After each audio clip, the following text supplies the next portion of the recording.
हरे रामेति कृष्णेति नाम संकीर्तनं सदा लोकक्षेमाय कुर्वन्तं प्रेमिकं सद्गुरुं भजे कलये सुन्दराकारं सदैकप्रियदर्शनम् अज्ञाननाशकं देवं सद्गुरुं मुरलीधरं भवेत्। सर्वत्र गोविंदनाम संकीर्तनम। सद्गुरु महाराज की।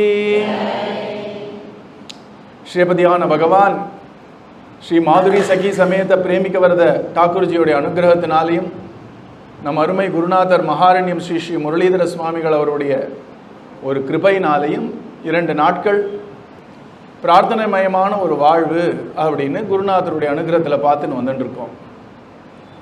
பிரார்த்தனைனா நேற்று பார்த்தோம், விசேஷமான அல்லது உத்தமமான வேண்டுதலுக்கு தான் பிரார்த்தனைன்னு பேர். பிரார்த்தனை நம்ம ஏன் பண்ணுறோன்னா, நமக்கு சில தேவைகள்லாம் இருக்குது, நம்ம முயற்சிகளுக்கு மீறி நமக்கு அந்த தேவைகளுடைய பலன் தேவைப்படுறது. முயற்சி பண்ணாமல் யாரும் பிரார்த்தனை பண்ணுன்னு சொன்னதே கிடையாது, சொல்லவும் மாட்டார்கள்.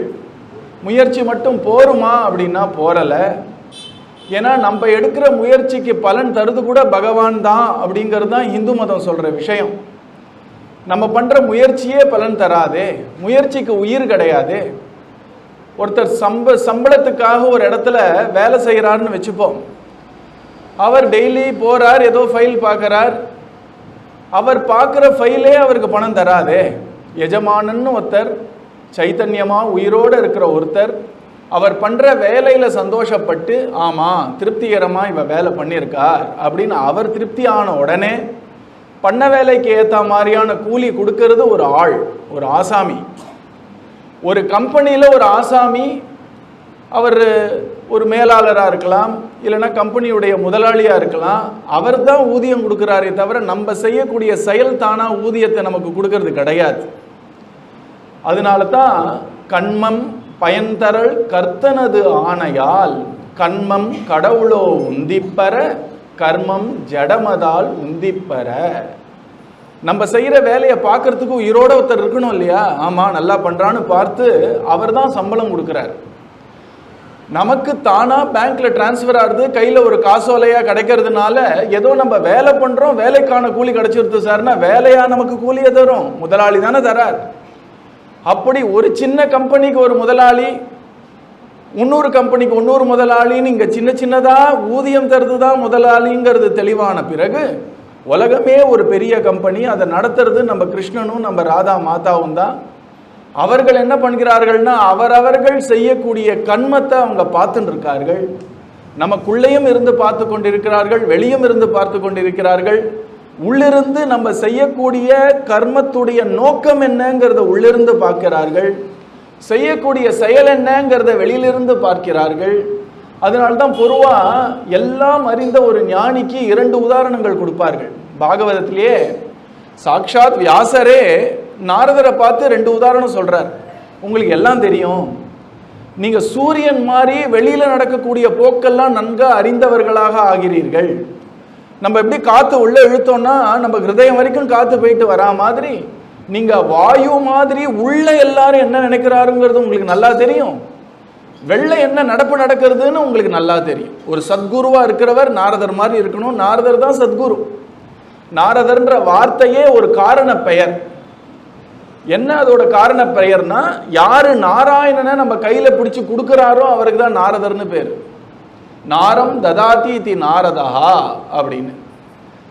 யாரு ஒரு குருவானவர் என்ன பண்றாருன்னா, நம்மளால பகவான் ஸ்ரீ கிருஷ்ணன் கிட்ட போற அளவுக்கு சுத்தம் இல்லை, வைராக்கியம் இல்லை, ஞானம் இல்லைன்னா கூட கிருஷ்ணனை நம்ம லெவலுக்கு இறக்கி வந்து நமக்கும் கிருஷ்ணனுக்கும் நல்ல ஒரு சம்பந்தத்தை ஏற்படுத்துறது ஒரு குரு.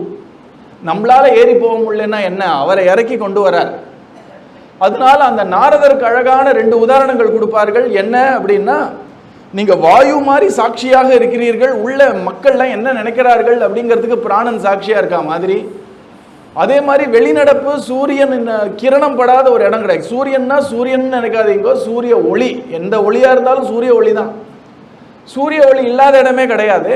அதனால வெளியில நடக்கிற விஷயங்கள் எல்லாத்தையும் நீங்கள் அறிவீர்கள், உள்ள எல்லாரும் என்ன நினைக்கிறார்கள் என்பதும் நீங்கள் அறிவீர்கள்.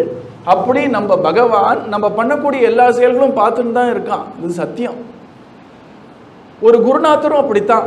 அவருக்கு தெரியாததுன்னு ஒன்று கிடையாது. ஆனாலும் தனக்கு தெரிஞ்சதா காட்ட மாட்டார். இந்த அர்ச்சாவதாரம் மாதிரி. இப்போ ஒரு மகான் கஷ்டப்பட்டு பெரிய கும்பாபிஷேகம் பண்ணித்தான் அந்த தெய்வீகத்தை ஒரு இடத்துக்கு கொண்டு வரணும்னு அவசியம் இல்லை. அப்படியும் பண்ணலாம், அப்படியும் பண்ணணும். ஒரு ஆகம சாஸ்திரப்படி ஒரு கோவில் கட்டுறோம்னா கும்பாபிஷேகம்லாம் அவசியம். அந்த சாஸ்திரங்கிறது வேற. அதுலேயே வேதாகம சாஸ்திரம்னு ஒன்று இருக்கு, வைதிக பிரதிஷ்டைன்னு ஒன்று இருக்கு, ஆகம பிரதிஷ்டைன்னு ஒன்று இருக்கு. அந்தந்த பிரதிஷ்டைக்கு ஏற்றுற மாதிரி அந்த மகான்கள் அந்தந்த சாத்திரத்தின் படி அங்கே ஒரு தெய்வீகத்தை நிறுவுகிறார்கள். அதுதான் கோவில்னு வழிபடுறோம். எல்லா இடத்துலையும் தெய்வீகம் இருக்கு.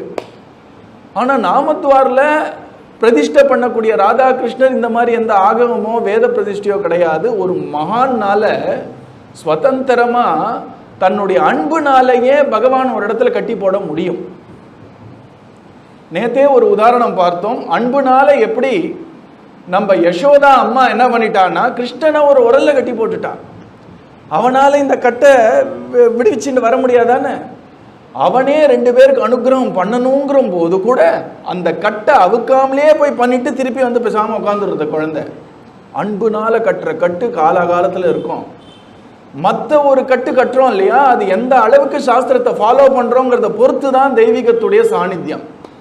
எப்படி இருப்பினும் இறை நாமம் இல்லைன்னா அங்கே தெய்வ சாநித்தியம்ங்கிறது காலப்போக்கத்தில் குறையிறதுங்கிறது தான் மகான்களுடைய அனுபவம். அதனால அது என்ன பிரதிஷ்டையா இருந்தாலும் சரி, பகவான் வந்துட்டான் இல்லையா. நீங்க சில பேர் வாட்ஸ்அப்ல இன்விடேஷன்ல பார்த்து வந்திருக்கீங்க. சில பேர் நம்ம சாவித்திரிஜி உங்களுக்கு ஃபோன் பண்ணி சொல்லி வாங்க வாங்க வாங்கன்னு சொன்னதுனால வந்திருக்கீங்க. சில பேர் யாரோ சொல்லி கேள்விப்பட்டு வந்துட்டீங்க. நீங்க எப்படி வரீங்கிறது முக்கியம் இல்லை, வந்துட்டீங்க இல்லையா. இப்போ இங்க வந்துட்டீங்கன்னா உங்களுக்கு இருக்கக்கூடிய பயன்கிறது எல்லாருக்கும் பொது தானே. அந்த மாதிரி பகவானை அழைப்பதற்கு 3-4 விதங்கள் இருக்கு. ஒன்று ஆகம ரீதியா ஒரு இடத்துல பகவானை உட்கார வைக்கலாம், இல்லைன்னா வேத பிரதிஷ்டைன்னு பகவான் ஒரு இடத்துல உட்கார வைக்கலாம், இல்லைன்னா அன்பு ரீதியா பிரேமையினால ஒரு மகான் இந்த ராதையும் கிருஷ்ணனையும் பார்த்து இங்கே நீங்க இருந்து வரக்கூடியவர்களெல்லாம் நீ கவனிச்சு அவர்களுடைய குடும்ப பொறுப்பை நீ வைக்கணும்னு சொன்னாலே பகவான் சந்தோஷமா வைக்கிறான். நேத்தே அதெல்லாம் பார்த்துட்டோம். 2 பேருக்கு ஒரு சாபம். நாரதர் உடனே சாபத்தையும் கொடுத்துட்டு அனுகிரகத்தையும் பண்றார். அனுகிரகத்தை பண்றதுக்காக சாபத்தை கொடுக்கிறார். நிறைய முறை நமக்கும் குருக்கும் ஒரு இணக்கம், நம்ம 2 பேரோட ஹிருதயம் ஒன்னாகணும், நம்ம ஒன்றும் ஒரு மகான் கிட்ட க்ளோஸ் ஆகணும், இல்லைன்னா பகவான் கிட்ட ஒன்று கொஞ்சம் ரொம்ப அருகாமையில போகணும்னு பகவானோ இல்லைன்னா குருவோ முடிவு பண்ண அட் டைம்ஸ் நமக்கு கஷ்டமே அந்த அருகாமையை கொடுத்துரும். சாதாரணமாக இருக்கும் பொழுது கூட பகவான் இப்போ ஒரு குழந்தை 10 குழந்தை இருக்கு, ஒரு அம்மா இருக்கா அப்படின்னா சௌக்கியமா இருக்கிற குழந்தைய பத்தி அம்மா கவலைப்படுவாளா, யோசிச்சுட்டு இருப்பாளா? கஷ்டப்படுற குழந்தை தான் எப்பவும் அம்மாவோட சிந்தனையில இருக்கா மாதிரி நம்ம சத்சங்கத்துல எல்லா குடும்பங்களும் இருக்கு. எல்லார் மேலேயும் பிரேமைங்கிறது குருநாதருக்கு பொது. கஷ்டப்படுறார்களோ கஷ்டப்படலையோ, படிக்கிறார்களோ படித்தவர்களாக இல்லாமல் இருக்கிறார்களோ, தன ரீதியா பணக்காரர்களோ ஏழைகளோ, அந்த வித்தியாசம்லாம் கிடையாது. ஆனா கருணை எங்க பாயும்னா யாரு பிரார்த்தனை மயமா இருக்கிறார்களோ, யாரு கஷ்டப்பட்டா மட்டும் போராது, அந்த கஷ்டத்திலையும் பகவானை மறக்காம பிரார்த்தனை பண்றார்களோ அவர்கள் மேல வரக்கூடிய கருணைங்கிறது தனியா தானே இருக்கும். இப்போ 4 பேர் நம்மளே வச்சுப்போம், 4 பேர் ரோட்ல பார்க்குறோம், 3 பேர் நல்ல ஒரு உடல் எந்த ஒரு குறையும் இல்லாமல் இருக்கிறார்கள். ஒருத்தர் மாற்றுத்திறனாளியாக ஒரு ரோட்ல நிற்கும் பொழுது நம்மளை பறிச்சோ, நம்மளால பண்ண முடிஞ்ச அத்தனை வேலையும் இவரால் அதே மாதிரி பண்ண முடியலையே அப்படின்னு ஒரு எண்ணம் வருமா வராதா? அப்போ பகவானுக்கும் அப்படித்தான். கஷ்டம் அப்படிங்கிறது ஏதோ நம்ம வெறுக்க வேண்டிய விஷயம் கிடையாது. கஷ்டம்ங்கிறது நமக்கும் பகவானுக்கும் இன்னும் ஒரு இணக்கத்தை, ஒரு அருகாமையை, ஒரு க்ளோஸ்னஸை கொடுக்கக்கூடிய ஒரு விஷயமா நம்மளால மாற்ற முடியும். அப்படி மாத்தாம போயிட்டோம்னா ரொம்ப வருத்தப்பட்டு வாழ்க்கையில ஒரே தவிப்பா தான் இருக்கும். கஷ்டம் வேற, தவிப்பு வேற. கஷ்டம்ங்கிறது நம்ம கர்ம வினைப்படி நம்ம அனுபவிக்க வேண்டியது. அதை பிரார்த்தனை பண்ணி ஒரு மன உறுதியோடு அதை நம்ம சவாலை சந்திச்சிட்டோம் அப்படின்னா தவிக்க வேண்டிய அவசியம் கிடையாது. ஆங்கிலத்தில் அழகாக சொல்வார்கள், pain may be mandatory, suffering is optional அப்படிம்பார்கள். கஷ்டம்ங்கிறது எழுதி வச்சிருக்கு, நீ யாரும் கஷ்டமே நீ படமாட்ட போ அப்படின்னு நான் இது வரைக்கும் மகான்கள் சொல்லி கேட்டதே கிடையாது.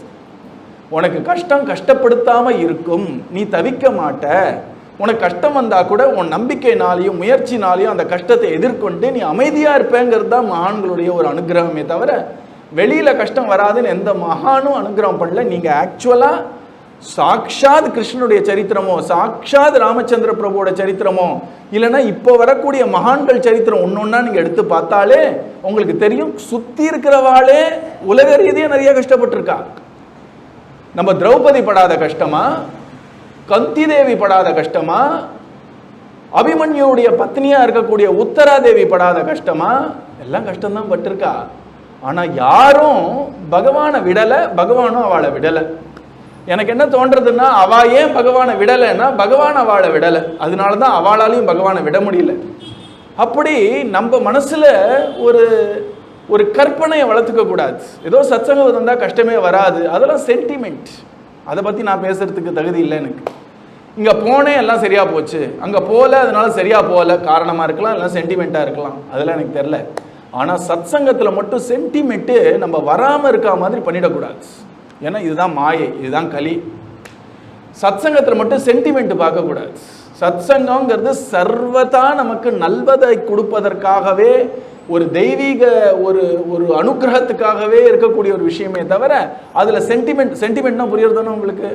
பொதுவா நானே ஒரு நண்பர் இருந்தார், அவர் என்ன பண்ணுவார், ஒரு ஒரு ப்ரௌன் கலர் ஷர்ட்டு போட்டுன்னு போவார். ஏதாவது முக்கியமான வேலை, முக்கியமான ஒரு டிஸ்கஷன்னா அதை மட்டும், ஏன்னா இது ராசியான ஷர்ட்டு அப்படிம்பார். அவருக்கு அந்த ப்ரௌன் கலர் ஷர்ட்டு மட்டும் இல்லைன்னு வச்சுக்கோங்க, அன்னைக்கு அவரெல்லாம் அவருடைய விடவெடுத்து போயிடுவார். இதுதான் சென்டிமெண்ட்டுன்னு அர்த்தம்.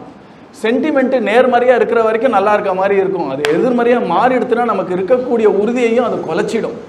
அதனால சென்டிமெண்ட் இருக்கதான் இருக்கும், அது அனாவசியமா நம்ம வாழ்க்கையை அது இன்ஃப்ளூயன்ஸ் பண்ண விடக்கூடாது, அது நம்ம வாழ்க்கையை பாதிக்க விடக்கூடாதுன்னு சொல்ல வர. அதனால இங்க ரொம்ப அழகா நம்ம பாகவதமோ ராமாயணமோ காட்டுறது என்னன்னா, கஷ்டங்கிறது பொது. ராமர் கஷ்டப்படலையா? சொந்த அம்மா, கிருஷ்ணரோட சொந்த சகோதரர்கள் 6 பேர் சாதாரணமா இறக்கல, கொடூரமா மக்கள் அறுவரை கல்லிடை மோதிடன்னு அப்படி இறந்து போனார்கள். கிருஷ்ணனோட சகோதரர்கள் தானே. கிருஷ்ணனுடைய சொந்த அம்மா அப்பா ஜெயிலில் இருந்தார்கள். எவ்வளோ வருஷம்? 12 வருஷம் இருந்தார்கள் ஜெயிலில். ஸோ 12 வருஷம் மேலே இருந்தார்கள் ஜெயிலில். அப்படிப்பட்ட பகவான் ஸ்ரீ கிருஷ்ணனுடைய சுற்றி இருக்கிறவர்களே அப்படி காட்டுறான் பகவான். இது எதுக்காக நம்ம புராணங்கள்லாம் நம்ம கேட்கணும்னா, கதை ஏன் கேட்கணும்? சும்மா கேட்டுட்டு புண்ணியம்னு கன்னத்தில் போட்டுன்னு போகிறதுக்கு மட்டும் கிடையாது. புண்ணியம்தான், கதை கேட்கறதே பிரயோஜனம் தான், அது ஒரு பக்கம் இருக்கட்டும். கதையில் ஆச்சரியமான விஷயங்கள்லாம் சொல்கிறார். கதை ஏன் கேட்கணும்னு ஒரு கதை எதுன்னா, மகாபாரதத்தில் நம்ம யுதிஷ்டருக்கு அந்த காலத்து மனுஷர், அவர் அந்த காலத்து மானஸ்தர், அந்த காலத்து விஷயத்தை அந்த காலத்தை வச்சுன்னு பார்க்கணுமே தவிர இந்த காலத்து சமூக ரீதியை வச்சுன்னு பார்க்கக்கூடாது. இந்த யுதிஷ்டருக்கு 3 குறை இருந்தது. அவர் வனவாசம் போகும் பொழுது யுதிஷ்டருக்கு 3 குறை. மகாபாரதத்திலே வருது, மணப்பர்வால வருது. நம்ம குருநாதர் அது அப்படி தூக்கி தூக்கி காட்டுறது தான் அவரோட அழகு. கதை எல்லாரும் சொல்றா, என்னை பொறுத்த வரைக்கும் எனக்கு பாரபட்சம் உண்டு என் குருநாதர் மேல, நம்ம குருநாதர் மேல. அவர் சொல்ற ரீதி நம்ம வாழ்க்கையை மாத்துற மாதிரி இருக்கு. அவர் அழகான ஒரு விஷயம் சொல்றார். இந்த யுதிஷ்டர் உட்கார்ந்துட்டு இருக்காரு வனத்துல, அவருக்கு 3 குறை, மனசு ஒரே இறுக்கமா இருக்கு. என்ன 3 குறை அப்படின்னா, இப்போ முதல்ல குறை என்ன அப்படின்னா, அவர் தர்மத்துல தானே நான் நின்னேன், நான் அதர்மமா நான் எதுவும் பண்ணலையே, ஆனாலும் எனக்கு வனவாசம் இப்படி வந்திருக்கே, குடும்பத்தோட வனவாசத்துல உட்காந்துட்டு இருக்கேனே, ஒரு 12 வருஷம் வனவாசம், 1 வருஷம் அஜ்ஞாதவாசம்னு இருக்கேனே, அது ஒரு குறை அவருக்கு. இந்த மாதிரி குறை வரும்போது இந்த மனசு பலவீனமாகுது. எப்படின்னா, எனக்கு ஏன் இந்த கஷ்டம் வந்தது அப்படின்ற கேள்வி நம்மளை கொலைச்சிடும். அந்த கேள்வியை தவிர்க்கணும் முதல்ல, அதுக்கு வரேன் நான் அப்புறம். 2வது குறை என்னன்னா, அவருக்கு பொதுவாக நான் ஒழுங்காக தான் இருப்பேன், ஒரு சூதாட்டம் ஆடி நான் இப்படி நிலைமைக்கு வந்துட்டேனேன்னு 2வது குறை. 3வது குறை, முதல் முறை சூதாட்டம் ஆடி முடிச்ச அப்புறம் ஒரு திரௌபதி கேட்டுன்ற பேர்ல தான் அந்த திருதராஷ்டிரன் போனா போறதுன்னு எனக்கு மன்னிச்சு எனக்கு ஒரு இதை கொடுத்து விட்டான். நான் என்ன போக வேண்டியவனை ஒரு ராஜ்யம் கொடுத்து இந்திரபிரஸ்தை கொடுத்து உட்கார வச்சான். ஒரு ராஜாவா இருந்தனா ஒரு பெண்ணோட தயவால இப்ப நான் ராஜ்யம் பண்ணிட்டு இருக்கேனே, இது தகுமா அப்படின்னு உள்ள அவருக்கு ஒரு குறை. இந்த 3 குறை இருந்தது இல்லையா? இந்த 3 குறை அவருக்குள்ள வாட்டுறது, யாருக்குமே பதில் சொல்ல முடியல. அவருக்குன்னு ஒரு குரு தௌர்மியர், அந்த தௌமிய மகரிஷி, அவருக்கு கதை சொல்ல ஒருத்தர் வந்தார், மார்க்கண்டேயர். அவ 2 பேருக்கும் நல்லா தெரியும் கதை கேட்கிறவாளோ ஹிருதயம் என்னன்னு. அந்த மாதிரி மகான்களுக்கெல்லாம் நல்லா தெரியும், அவ சொல்லணும்னு அவசியம். அழகா 3 கதையை எடுத்து வச்சார். இந்த 3 கதையில பெரிய சமாதானம் கிடைச்சிருச்சு. ஏன்ற கேள்வியே காணாம போயிடுச்சு. எனக்கு ஏன் இந்த கஷ்டம் அப்படிங்கிறதுக்கு பதிலே கிடையாது. இப்பயே சொல்லிடுறேன் உங்களுக்கு, யாரா இருந்தாலும் பதில் சொல்ல முடியாது. பதில் சொன்னாலும் அது பதில் ஆகாது. நான் ஒரு பதில் சொல்றேன்னு வச்சுக்கோங்க, நான் கஷ்டப்படுறேன், ரொம்ப நாளாக எங்களுக்கு ஒரேடியாக கடன் தொல்லை, நீங்கள் என்ன பதில் எதிர்பார்ப்பீர்கள்? சாஸ்திர ரீதியாக சொன்னா பாப்பம் காரணம், ஜோஷிய ரீதியாக சொன்னால் ஏதோ தோஷம் சொல்லுவார்கள், இந்த சர்ப்ப தோஷம் இருக்குது, அந்த தோஷம் இருக்குது, பித்ரு தோஷம் இருக்குது. இப்போ அதனால நம்ம கஷ்டம் மாற போகிறது தானே? இப்போ கடுற கஷ்டம் ஒன்றும் மாற போகிறது இல்லை. இப்போ ஏன்னு தெரிஞ்சுக்கிறதுனால ஒன்றும் நடக்க போகிறது இல்லை. ஒன்று வேணால் நடக்கலாம், பரிகாரம் சொல்லலாம், பரிகாரம் பண்ணோன்னு ஒரு சமாதானம் ஆகலாம், அதனால கஷ்டமும் போகலான்னு வச்சுக்கோங்க ஒரு பக்கம். இப்போ ஏன்னு கேட்கறதுனால நமக்கு கஷ்டம் அதிகமாகுமே தவிர அது குறைய போகிறதில்லை. ஆனால் சத்சங்கத்தில் வந்தால் நான் ஏன் இப்படி கஷ்டப்படுறேன், நான் ஏன் இப்படி கஷ்டப்படுறேன்ற கேள்வியே மறையும். அதுதான் சத்சங்கத்தோடைய அழகு. யுதிஷ்டருக்கே ஒருத்தர் சத்சங்கம் கொடுத்தார். யாருன்னா நம்ம தௌமியர்ன்ற அவருடைய குருவும் புராணங்கள் சொல்லக்கூடிய மார்க்கண்டேயர்ன்ற ரிஷியும் அவருக்கு சத்சங்கம் கொடுக்கும்போது 3 கதை சொல்றார்.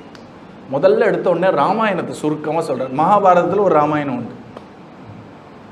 அந்த ராமாயணத்தை சுருக்கமாக சொன்ன உடனே இவருக்கு சுருக்குன்னு என்னன்னா, நானாவது ஏதோ ஒரு சூதாட்டம் ஆடினேன், ஒரு வியாஜம் இருக்கு, ஒரு சாக்கு இருக்கு, ஒரு காரணம் இருக்கு நான் காட்டுக்கு போறதுக்கு. ராமச்சந்திர பிரபு அவர் என்ன தப்பு பண்ணார்? அவர் ஒண்ணுமே பண்ணாத தப்புக்கு 14 வருஷம் அவர் காட்டுக்கு போனார். அதுக்கு ஏன் தேவலை அப்படின்ட்டார் அவர். நானோ ஜீவன்னாலே தோஷம் இருக்கும், அவரோ பரமாத்மா, தோஷமே இல்லாதவர், குறையொன்றும் இல்லாத மனத்துக்கு இனியானவர். அப்படிப்பட்ட ராமருக்கே இவ்வளோ கஷ்டம்னா நான் ஜீவன் தானே, எனக்கு என்ன பெரிய விஷயம் அப்படின்னு நினச்சுட்டார். 3ஆவதா நினைச்சார், நானாவது பரவாயில்ல, நான் கட்டின ஒரு மனையாளாக இருக்கக்கூடிய திரௌபதி ராணியோட தான் 12 வருஷம் + 1 வருஷம் இருக்க போறேன். ராமச்சந்திர பிரபு பாவம் 1 வருஷம் தன்னுடைய ஒரு பிரிய பத்தினியா இருக்கக்கூடிய தேவியையும் பிரிஞ்சு அவளை தேடுற மாதிரி ஒரு கஷ்டப்பட்டாரே, என் கஷ்டம் ஒண்ணுமே இல்லைன்னு புரிஞ்சுருத்தான். அவருக்கு சந்தோஷப்பட்டுட்டார். இப்போ ஒரு கதை கேட்கறதுனால என்ன ஒரு பெரிய லாபம் பத்தையில? நம்ம என்ன நினச்சிட்டு இருக்கோம், நம்ம தான் உலகத்தில் கஷ்டப்படுறோம், மற்றவாள்லாம் சௌக்கியமாக இருக்கான்னு நினச்சிட்டு இருக்கோம். ஒன்று சொல்கிறேன் உங்களுக்கு, தனித்தனியாக நிறைய பேர் அடியேனும் கேட்டிருக்கேன், குருநாதரும் கேட்கும்போது பக்கத்தில் இருந்திருக்கேன். எல்லாருக்கும் கஷ்டம் இருக்குது. நீங்கள் அவங்க வாட்ஸ்அப் ஸ்டேட்டஸை பார்த்துலாம் மயங்கிடாதீங்க. எல்லாரும் ஏன் இப்போ ஃபோட்டோ எடுக்கும்போது ஃபோட்டோகிராஃபர் என்ன சொல்கிறார், ஸ்மைல் அப்படின்றார். ஏன்னா நம்ம சந்தோஷமாக இல்லைன்னு அவருக்கே தெரியாது. ஆனால் ஃபோட்டோலையாவது கொஞ்சம் சந்தோஷத்தை காட்டலாங்கிறதுக்காக தான் வாட்ஸ்அப்லேயோ ஃபேஸ்புக்லேயோ எல்லாத்துலேயும் ஈனி இழிக்கும் போது ஒரு ஃபோட்டோ போடுறா. அப்புறம் திருப்பி நார்மல்சிக்கு வந்துருவாவா, நான் சாதாரண நிலைக்கு வந்து அச்சோ கஷ்டம் கஷ்டம்னு புலம்பின்னு இருப்பா. நம்ம என்ன பண்ணுறோம், அவள் நார்மல் நிலையில் இருக்கிறத நம்ம பார்க்கறது கிடையாது. அவளுடைய ஒரு புகைப்படத்தை பார்த்துட்டு அவள் எப்போவுமே சந்தோஷமாக இருக்கா போல இருக்கு, நம்ம தான் கஷ்டப்படுறோம் போல இருக்குன்னு நினைக்கிறதுனால தான் நம்மளால் அந்த கஷ்டத்தை பொறுத்துக்கலாமா முடியாமல் போயிட்டான்ற எண்ணம் கூட வராமல் நான் கஷ்டப்படுறேன். கஷ்டப்படாதவா உலகத்தில் ஒருத்தர் கூட கிடையாது. கஷ்டத்துடைய அளவு வேணால் மேலே கீழே இருக்கலாமே தவிர, மற்றவர்கள் வெளித்தோற்றத்தை வைத்து கொண்டோ இல்லைனா வெளிப்புறத்தில் அவர்கள் நடக்கக்கூடிய நடைமுறைகளை வைத்துக்கொண்டு அவளுக்கு கஷ்டம் இல்லைன்னு நீங்கள் நினைக்காதீங்க. எல்லாருக்கும் கஷ்டம் உண்டு. வேற விதமாக சொல்ல போனால் பெரும்பாலானோருக்கு நம்மளை விட பெரிய கஷ்டங்கள் இருக்கு. அதுதான் சத்தியம். இதை ஏன் நான் சொல்கிறேன்னா, நான் பள்ளியில் படிக்கும்பொழுது ரொம்ப கஷ்டமான எக்ஸாம் எனக்கு எதுன்னா ஹிந்தி பரீட்சை தான். 3வது பாஷையாக இருந்தது. அந்த ஹிந்தி பரீட்சை வந்தாலே ஒரே டென்ஷன் எனக்கு. ஒரு முறை ஹிந்தி பரீட்சையில் படுமோசமாக பண்ணிட்டேன். ஒரு 7ஆம் கிளாஸ்லையோ அதோ படுமோசமாக பண்ணி என் முகம் ஒரே வாடி போயிடுச்சு. இப்படி நான் மோசமாக பண்ணிட்டேன்னு வெளில வந்து பார்த்தா எல்லார் முகமும் வாடி இருக்கு. எல்லாரும் சொன்னால் ரொம்ப டிஃபிகல்ட்டாக இருந்ததுடா, ரொம்ப கஷ்டமாக இருந்ததுடா. அப்போது ரொம்ப சந்தோஷமாக எடுத்தேன் எனக்கு. ஓ, எல்லாரும் பண்ணுற கஷ்டம் தான் நானும் படுறேன்னா, அப்போ பார்த்துக்கலாம் போ அப்படின்னு ஒரு ஆறுதல் வருது. இது சரியா தவறான எனக்கு தெரியல. ஆனால் நம்ம கஷ்டப்படுறோம், வேற யாரும் கஷ்டப்படலன்னு நினச்சேன்னா அது தப்பு, அது ஒரு கற்பனை. அதனால நம்ம கஷ்டம் பன்மடங்கு ஆறுது. நமக்கே என்ன புரியணும்னா, கஷ்டப்படாதவர்கள்னு யாருமே கிடையாது. கஷ்டத்துடைய அந்த ஒரு வலிமையில தான் மேலே கீழே இருக்குன்னு தெரிஞ்சால் நமக்கே ஒரு தைரியம் வரும். இது நடக்கிறது தான், இது சகஜம்தான், இதை ஏற்றுக்கொள்ள வேண்டிய ஒரு விஷயம் அப்படின்னு நீங்கள் அந்த கஷ்டத்தை ஏற்றுட்டாலே உங்களுக்கு பாதி பலம் திரும்ப வந்துடும். அதனால இப்போ இந்த யுதிஷ்டர்னால ஏற்றுக்கொள்ள முடியல. ஏற்றுக்கொள்ளாததுனால உண்மை மாறுமா? வனத்தில் இருக்கணும், வனத்தில் தான் இருக்கணும். அவர் ஏற்றுக்கிறாரோ இல்லையோ வனத்தில் தான் இருந்தாகணும். ஆனா ஏத்துக்கலைன்னா அந்த வனத்துல இருக்கக்கூடிய கஷ்டமும் வலியும் பன்மடங்கு ஆகும். நான் ஏன் கஷ்டப்படுறேன், நான் இதான் கஷ்டம். இந்த ராமருடைய கதையை கேட்டாரோ இல்லையோ, அவருக்கு ஒரு மனசுல சமாதானம். அடுத்தது அவருக்கு ஒரு கேள்வி, ஒரு பெண்ணுடைய தயவுல தான் எனக்கு ராஜ்யம் கிடைச்சதே, இது ஒரு க்ஷத்ரியனுக்கு அழகா, இப்படிலாம் கேள்வி வந்தது. உடனே சாவித்ரி சத்தியவானுடைய கதையை சொன்னார்கள். அப்போ அவர் சொல்றார், இந்த சத்தியவான் அவனும் ராஜா தானே, இந்த சத்தியவானுடைய பிராணனையே சாவித்திரி தேவி போய் வாங்கி திருப்பி கொடுத்தாருன்னு உடனே அவர் நினைச்சார், எனக்கு ராஜ்யம் தானே வாங்கி கொடுத்தார். அப்போ இதுக்கெல்லாம் ஏற்கனவே பிரமாணம் இருக்குன்னா அதில் எனக்கு எந்த ஒரு விதமான ஒரு மனக்லேசமே இல்லைன்னு அவர் சந்தோஷமானார். மூணாவதா இப்படி சூதாடிட்டோமே அப்படின்னு மனசுல ஒரு கிளேசம் இருக்கும்போது நல தமயந்தி கதையை எடுத்து சொல்றார்கள். நலனும் அப்படிதான்ப்பா சூதாடி ஒரு காட்டுல இருந்து அவன் படாத பாடுபட்டான். அவனும் தன் மனையாளை பிரிந்துதான் இருந்தான். என்னென்னமோ நடந்தது அவனுக்கு. யுதிஷ்டர் இதெல்லாம் கேட்ட உடனே, நான் ஒன்றும் அப்படியெல்லாம் கஷ்டப்படலை, பகவான் என்ன சௌக்கியமாக தான் வச்சிருக்கான், அதனால இப்போ இருக்கக்கூடிய சவாலை எப்படி எதிர்கொள்ளலாம் அப்படின்னு காட்டில் நான் ஒழுங்காக இருக்கணும், தர்மத்தோடு இருக்கணும், சௌக்கியமாக இருக்கணும், என்ன பண்ணணும்னு யோசிக்க ஆரம்பித்தேன். நீங்கள் ஏற்றுக்காத வரைக்கும் பிரச்சனைக்கு என்ன தீர்வுன்னு புத்தி வேலையே செய்யாது. நான் ஏன் கஷ்டப்படுறேன்னு நினைப்பு இந்த கஷ்டத்துக்கான தீர்வு என்னன்ற எண்ணத்தை வரவே விடாது. கஷ்டத்துக்கான தீர்வு என்னன்ற எண்ணம் வந்தாதானே கஷ்டம் விலகும். அதனால தான் ஏற்றுக்கொள்ளக்கூடிய ஒரு மனப்பான்மை, அக்செப்டன்ஸ்னு சொல்கிறோம் இல்லையா, அந்த ஒரு கஷ்டம் நம்மள கஷ்டம்தான். அது நான் கஷ்டம் இல்லை எல்லாமே இன்பமயம் நான் சொல்ல வரல, ஆனால் அது கஷ்டம்தான், எனக்கு இது வந்திருக்கு, இப்போ ஏன் இந்த கஷ்டம், எனக்கு ஏன் இந்த கஷ்டம், இப்படி வராமல் இருந்திருக்கலாமே, அந்த மாதிரி எந்த கிளாமும் இல்லாமல் நம்ம அந்த ஒரு கஷ்டத்தை நேர்முகமாக பார்த்தோம் அப்படின்னா நமக்கு ஒரு உறுதி வரும். அப்போதான் நம்ம ஹிருதயமும் பகவானுடைய கிருபையை வாங்கிறதுக்கு தயாராக இருக்கும், நம்ம பிரார்த்தனையும் அப்போதான் ஒழுங்காக இருக்கும். இப்போ நான் ஏற்றுக்கொள்ளக்கூடிய மனப்பான்மையில் இல்லாமல் எனக்கே இந்த கஷ்டம்னா நீங்கள் பகவானையே சவால் விடுவேல போகிறோம். நீ பண்ணதில் ஏதோ ஒரு கணக்கு தப்பாக போயிடுத்து கிருஷ்ணா, நான் கஷ்டப்பட வேண்டியவளே கிடையாது, எனக்கு எப்படி கஷ்டம் வரலான்னு அவங்ககிட்ட சண்டை போட்டு கருணையை வாங்க முடியுமா? ஒருத்தர்கிட்ட சண்டை போட்டால் அவர்கிட்ட தயம் வருமா? பகவான் கிருபாலு தான், சண்டை போட்டால் பேசாமல் இருப்பான், நீ உணர்ற வரைக்கும் நான் காத்துருக்கேன்னு இருப்பான். அப்போ முதல்ல ஒரு கஷ்டத்தை ஏற்றுக்கொண்ட பிறகுதான் பிரார்த்தனமயமாக நம்மளுடைய மனது மாறும். அதை ஏற்றுக்கொள்றதுக்கு நமக்கு என்ன வேணும் அப்படின்னா, தமிழ்லேயே அழகான ஒரு வார்த்தை உண்டு, இரு கோடுகள்னு ஒரு வார்த்தை உண்டு. இந்த ஒரு கோடு இவ்வளோதான் அதோட அளவு அப்படின்னா, இது பெருசா சின்னதா அப்படின்னு இந்த கோடை வச்சு நம்ம முடிவு பண்ண முடியாது. அதுக்கு அடியில் இன்னொரு பெரிய கோடு போட்டால் இந்த கோடு சின்னதாக போயிடும். அந்த மாதிரி புராணங்கள்லாம் நடந்த விஷயம், இத்திகாசம்லாம் நடந்த விஷயம் தானே. 5200 வருஷம் முன்னாடி கிருஷ்ணன் நடந்தவர் தானே. இங்க அவருடைய வாழ்க்கையை பார்த்தா சுகமுனி நல்ல ஜிலுஜிலுன்னு கதையை சொல்லிட்டு போயிட்டார். நினைச்சு பாருங்க, ஒரு மாசம் கூட ஒரு குழந்தைக்கு யாரோ ஒத்தி பால் கொடுக்குறேன்னு விஷம் கொடுக்க வந்தானா எவ்வளவு திகிலோட கேட்கணும் அந்த கதையை. நம்ம சிரிச்சுட்டே கை தட்டிட்டு கேட்கிறோம், ஏன்னா சொல்றவர் அப்படி சொல்லிவிட்டார் கதையை. அவர் உருக்கணும்னு நினைச்சுட்டா உருக்கியிருப்பார் அவர். ஆனா கிருஷ்ணர் லீலா புருஷரா இருக்கிறதுனால எல்லாத்தையும் லீலன்னு காமிச்சிட்டு போயிட்டார். குழந்தை 7 வயசாருது, ஊரே ஒரு பெரிய வெள்ளத்தினால அடிச்சுட்டு போறது எல்லாம் எவ்வளவு பெரிய ஒரு உபாதை, அது எவ்வளவு பெரிய ஒரு டிராஜடி, அதை எவ்வளவு ஜிலுன்னு சொல்லிட்டு போயிட்டார் பாருங்க. பகவான் வந்தானா, மலையை தூக்கினானா, எல்லாரும் சந்தோஷமா இருந்தாலும் கிளம்பினாலாம். நீங்க சந்தோஷமா இருந்தாலும் சந்தோஷமா தான் இருந்தா அவ பக்தி எல்லாம் கேள்வியே கேட்க முடியாது. கோபிகளோட பக்தி தான் ஸ்டாண்டர்டு பக்திக்கே. ஆனால் கஷ்டப்பட்டது சத்தியம் தானே, அவங்க பாத்திரம் வெளில ஓடினது சத்தியம் தானே, அப்பப்போ அசுரல் கஷ்டப்படுத்தினது சத்தியம் தானே. ஆனாலும் அவர்கள் ஒரு பக்தி, ஒரு திடமான பக்தியா இருக்கிறதுனால இந்த கஷ்டங்கள் எல்லாமே லீல மாதிரி ஆயிடுத்தவங்களுக்கு. அதுதான் சொல்றாரு இங்க பாகவதத்துல. கிருஷ்ணனோட இருந்தார்கள், ஒரு கஷ்டமும் வரலன்னு சொல்ல இருக்க, சாப்டருக்கு சாப்டர் கஷ்டம்தான். திடீர்னு ஒரு காத்து வந்தது, சுழல் காற்று, இருக்கிறதெல்லாம் அடிச்சுன்னு அம்மி பறக்கிறதா அந்த சுழல் காற்று. சொல்லுவா இல்லையா, ஆடி காத்து அடிச்சா அம்மி கூட பறக்கும்னு. அங்க பகவான் அப்படி காத்துல தூக்கிட்டு போறது அந்த காத்துனா அப்போ எவ்வளவு பெரிய காத்தா இருக்கணும். அப்படி ஒன்று நடந்தது. திடீர்னு ஏதோ ஒரு வண்டி மோதுறது, திடீர்னு ஒரு கழுதை, அது அசுரன் மாதிரி இருக்கு, யாருன்னு வந்தா மோதி எல்லாரையும் கொலை பண்றது, ஒரு பாம்பு வருது, அங்க இருக்கக்கூடிய குளத்தையே மொத்தமா விஷமாக்கிட்டு போயிடுது. இதெல்லாம் கஷ்டம் தானே. நம்ம என்ன பார்க்குறோம், ஒன்று லீலன்னு பார்க்குறோம். ஏன் லீல? ஏன்னா அந்த கஷ்டத்துலேயும் அவர்கள் யாரும் கண்ணனை மறக்கலை.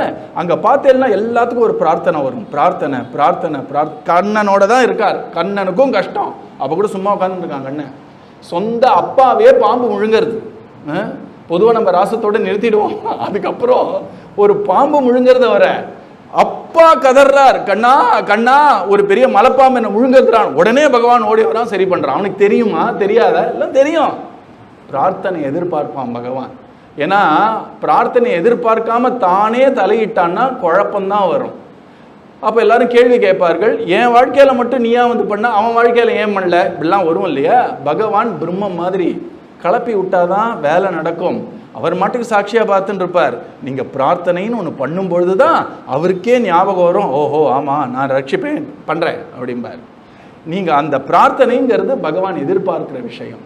ஒவ்வொரு அவதாரமும் எடுத்து பாருங்களேன். எனி அவதாரம், ராமகிருஷ்ண பரமசரா இருக்கட்டும், நம்மளுடைய ஸ்ரீ அண்ணாவுடைய அவதாரமா இருக்கட்டும், சைத்தன்ய மகாபிரபுவோட அவதாரமா இருக்கட்டும், பகவத் ராமானுஜாச்சாரியரோட அவதாரமா இருக்கட்டும், ஆதிசங்கர பகவத்பாதாருடைய அவதாரமா இருக்கட்டும், மத்வாச்சாரியாரோட அவதாரமா இருக்கட்டும், எல்லா அவதாரத்துக்கு முன்னாடி சாதுக்கள்லாம் ஒரு பிரார்த்தனை பண்ணியிருக்கா. இப்போ ஒரு சனாதன தர்மம் இவ்வளவு கஷ்டப்படுறதே, இதை காப்பாற்றுவார் உண்டா கிருஷ்ணா அப்படின்னு பரமேஸ்வரான்னு பிரார்த்தனை பண்ணதுனால தான் அந்த அவதாரம் இறங்கி வருது. இது நம்ம லோகத்தில் பார்க்குற பிரார்த்தனை. அதே மாதிரி தேவலோகத்தெல்லாம் எல்லாம் க்ஷீராப்தியில் போய் ஒரு பிரார்த்தனை, க்ஷீராப்தியில் போய் ஒரு பிரார்த்தனை. ஏன் இதெல்லாம் சொல்லணும்? நீ எல்லாம் கிருஷ்ணாவதாரம் கேட்டிருக்கேளணும், ஞாபகம் பேலணும். எல்லாம் கிருஷ்ணாவதாரத்துக்கு முன்னாடி என்ன நடந்தது? தேவர்கள்லாம் போறா க்ஷீராப்தியில், நம்ம பிரம்மாவும் கூட்டின்னு போறாரு அத்தனை பேரையும். பகவான் பேசாமல் படுத்துட்டு இருக்காங்க. அவன் ஏற்கனவே பிளான் பண்ணிட்டான் கிருஷ்ணர் இறங்கி வரணும்னு, அது வேற விஷயம். ஆனால் பிரார்த்தனைக்காக வெயிட் பண்ணுறான். புரோட்டோகால்னு சொல்கிறோம் இல்லையா, அந்த மாதிரி வெயிட் பண்ணுறான் பகவான். இந்த பிரம்மா போய் பிரார்த்தனை பண்ணுறார்கள். தேவர்கள்லாம் இந்த க்ஷீராப்தியில் பிரார்த்தனை பண்ண அப்புறம் பகவான் சொல்கிறான், ஏற்கனவே நான் முடிவு பண்ணிட்டேன், நான் பகவானை இறங்கி வர போகிறேன், நானே இறங்கி வரேன், உங்களுக்கெல்லாம் எதாவது கைங்கரியம் பண்ணால் இறங்கி வாங்கோ அப்படின்னு சொல்லிட்டு அவாவாளை கிளப்பி விட்டு பகவான் கிருஷ்ணராக இறங்கி வரான். அதே மாதிரி ராமச்சந்திர பிரபுவோட அவதாரம் முன்னாடி தேவர்கள் எல்லாம் கொடுக்கக்கூடிய அவிசை இந்த ராவண அத்தனையும் தடுக்கிறான் அரக்கர்கள்லாம். உடனே இந்த தேவர்கள்லாம் பிரம்மாவோட உட்காந்து என்ன பண்ணுறது உண்டு, என்ன பண்ணுறது வந்து இந்த அழகாக பெரியவாச்சான் பிள்ளை சொல்கிறார் இந்த பாசுரப்படி ராமாயணத்தில், ஒரு கடலில் அழுந்தும் நாவாய் போல் யார் உண்டு எனக்குன்னு அழுதார்களாம் தேவர்கள்லாம். ஒரு ஒரு ஒரு மரக்கட்டை உள்ள அமுங்கி அமுங்கி மேலே வரும் இல்லையா, அந்த மாதிரி இந்த அரக்கர்கள் நல்லா போட்டு படுத்தி எடுத்துருக்கார்கள். அப்புறம் கொஞ்ச நேரம் கொஞ்சம் அப்படியே விடுறாங்க, திருப்பி ஒரே படுத்தலாக இருக்குது, திருப்பி வரான், இது மாதிரி சித்திரவதையாக இருக்குது எனக்கு அப்படின்றான். அப்போ பகவானே சங்கர சக்கர கதாதரனா வந்து, கவலைப்படாத, மனுஷனால தான் இந்த ராவணனை சம்ஹாரம் பண்ண முடியிருந்தாலும் நானே மனுஷனா வரேன், தசவர்ஷ சகசிராணி தசவர்ஷ சதானிச்சேன்னு 11,000 வருஷம் நான் இறங்கி வந்து பூண்டோட ஒழிக்கிறேன் எல்லாரையும்ன்றான் பகவான். பிரார்த்தனை பிரார்த்தனை பிரார்த்தனை பிரார்த்தனை இல்லைன்னா பகவான் தலையிட மாட்டான். ஏன்னா அவன் அப்படிதான் இருக்கான். நீ அதுக்கு மேலே கேள்வி, ஏன் இதுக்கு மேலே கேட்டெல்லாம் அவனுடைய இயற்கைன்ற, அதுக்கு மேலே நீங்கள் கேள்வி கேட்க முடியுமா? சர்க்கரை ஏன் சார் இனிப்பா இருக்கு, என்ன பதில் சொல்வேன்? இயற்கை, சர்க்கரையோட இயற்கை அது. உப்பு ஏன் கரிக்கிறதுனா உப்போட இயற்கை. அவர் ஏன் கோபமா இருக்கார், அவரோட இயற்கை. முடிஞ்சது கதை பாருங்க. அதுக்கு மேல அனாவசியமா புத்தியை செலுத்த வேண்டாம் இல்லையா? அவர் கோபத்துக்கு நம்ம ஆளாகாம இருக்கிறதுக்கு என்ன பண்ணும், அவர் கோபத்தினால பாதிக்கப்படாம என்ன பண்ணும், நம்ம போயிட்டோம்னு வச்சுக்கோ நிம்மதியா போயிடும். அதனால இயற்கை, பகவானுக்கே ஒரு ஸ்வபாவம் உண்டு, அதுதான் இயற்கைன்னு சொல்றேன். அவரோட ஸ்வபாவம் என்னன்னா, பிரார்த்தனை பண்ணா தலையிடுவேன், பிரார்த்தனை இல்லைன்னா இது நான் பண்ண ஒரு சிஸ்டம் தானே, கர்மாப்படி, அது மட்டும் ஓடட்டும் அப்படின்னு பேசாம சாட்சியா பார்த்துட்டு இருப்பான் பகவான். அதனால தான் ராமாயணம், பாகவதம், மகாபாரதம் எல்லாத்துலேயும் பிரார்த்தனை பிரார்த்தனை பிரார்த்தனை. பிரார்த்தனைனால தான் ஒரு விஷயம் நடக்கும், பகவான் உள்ள வருவான். இந்த பிரார்த்தனையை நம்ம கஷ்டம் வர வரைக்கும் வெயிட் பண்ணி ப்ராக்டிஸ் பண்ணால் ரொம்ப கஷ்டம். ஒருத்தர் என்ன பண்ணணும், பிறந்ததுலேருந்தே கணக்கு படிக்கணும், பொறியியல் படிக்கணும், அறிவியல் படிக்கணும், 12th வரைக்கும் அதை படித்த அப்புறம் 4 வருஷம் ஒரு பொறியியல் படிப்பில் சிவில் இன்ஜினியரிங் படிக்கிறாருன்னு வச்சுப்போம். இந்த கட்டடம் கட்டக்கூடிய அந்த ஒரு இன்ஜினியரிங் பொறியியல் படிப்பு படிக்கிறாருன்னு வச்சுப்போம். அதை படித்த அப்புறம் ஏற்கனவே படித்தவர்கிட்ட நிறையா நாள் ப்ராக்டிஸ் பண்ண அப்புறம் தான் திடீர்னு ஒரு பிரிட்ஜு கட்டணும் வாங்க சார் அப்படின்னா கட்ட முடியறது இல்லையா? நம்ம பிரார்த்தனையே பழகாமல் கஷ்டம் வரும்போது மட்டும் கரெக்டாக பிரார்த்தனை பண்ணிடுவோம்னா நம்மளால் முழுமையாக அப்படி பிரார்த்தனை பண்ண முடியாது. அதனால தான் நம்ம ரிஷிகள்லாம் கார்த்தால ஆரம்பித்து ராத்திரி வரைக்கும் நம்மளுடைய ஒரு தினத்தையே பிரார்த்தனைமயமாக ஆக்கினார்கள். நம்ம ஏதோ மந்திரம் சொல்கிறோம், ஸ்லோகம் சொல்கிறோம், அதோட அர்த்தங்கள்லாம் எடுத்து பார்த்தா ஒன்றும் பிரார்த்தனை. கார்த்தால எழுந்துக்கும் போதே ஒரு பிரார்த்தனை, அம்மா பூமி தேவி நீ எல்லாத்தையும் தாங்கக்கூடியவதான், அப்படிப்பட்ட அம்மாவா இருக்கக்கூடிய உன் மேல என்னுடைய பாரத்தை வச்சு என் பாதத்தை பதிக்கிறேன்னு எனக்கு க்ஷமி அப்படின்னு ஒரு பிரார்த்தனையோட ஆரம்பிக்கிறோம். இதுதான் நம்ம கலாச்சாரம். காலப்போக்கில் மாறி போயிடுச்சு. ஏன்னா அர்த்தம் சொல்ற இல்லாதனாலேயே என்னன்னு தெரியல, கலியா பகவானோட சங்கல்பமா அதுதான் சொல்லணும். கடைசியா என்னன்னா பகவான் சங்கல்பம் தான், அதெல்லாம் மாறி போயிடுச்சு. அதனால எல்லா மந்திரங்களும் பிரார்த்தனை, வேதம் முழுக்க பிரார்த்தனை. ஒரு யாகம் பண்றோம், ஹோமம் பண்றோம், பிரார்த்தனை. ஸ்தோத்திரங்கள் எல்லாம் பிரார்த்தனை. நம்ம ஆதிசங்கர பகவத்பாதால் எவ்வளோ ஸ்தோத்திரம் பண்ணியிருக்கார். லக்ஷ்மி நரசிம்மா மமதேகி கராவலமம், கை கொடுத்து என்னை காப்பாயே அப்படின்றார்.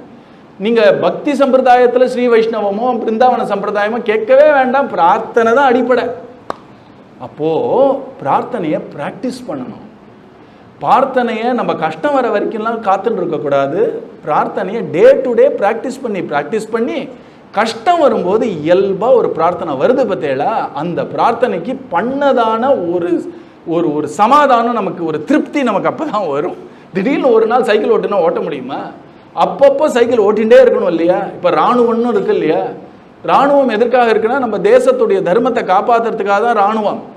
அவள் சண்டை வரும்போது பார்த்துக்கலான்னு எல்லாம் இழுத்து போட்டு தூங்கினான்னா சண்டை வரும்போது யார் வருவா? டெய்லி ஓடுவா, டெய்லி ட்ரில் பண்ணுவா, டெய்லி ஏதோ சண்டை நடந்தா மாதிரி பாவிச்சுட்டு மாக் ட்ரில்லாம் பண்ணுவா. இப்படி பண்ணாதான் தயார் நிலையில் இருக்கா. யாரான ஒருவர் நம்ம பாரத தேசத்தை பார்த்து இப்படி கண்ணை வச்சாலே வாழை நறுக்கிற மாதிரியான தயார் நிலையில் இருக்கா மாதிரி பிரார்த்தனையும் அப்படித்தான்.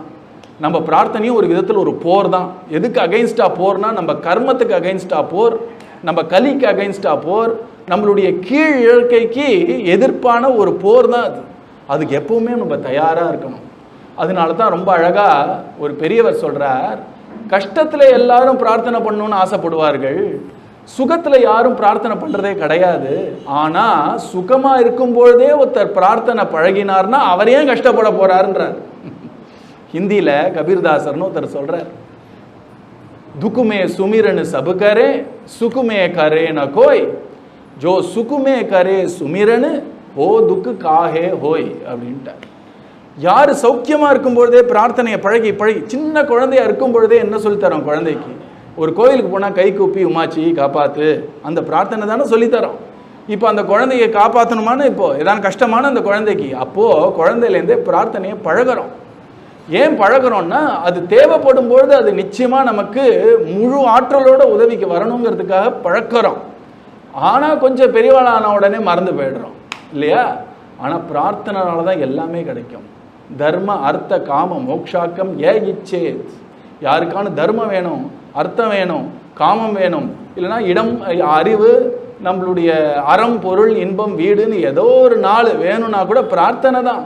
ஏகமேவ அரேஸ்தத்திர காரணம் பாதசேவனம் அப்படின்றார். பாதசேவனாலே பிரார்த்தனை.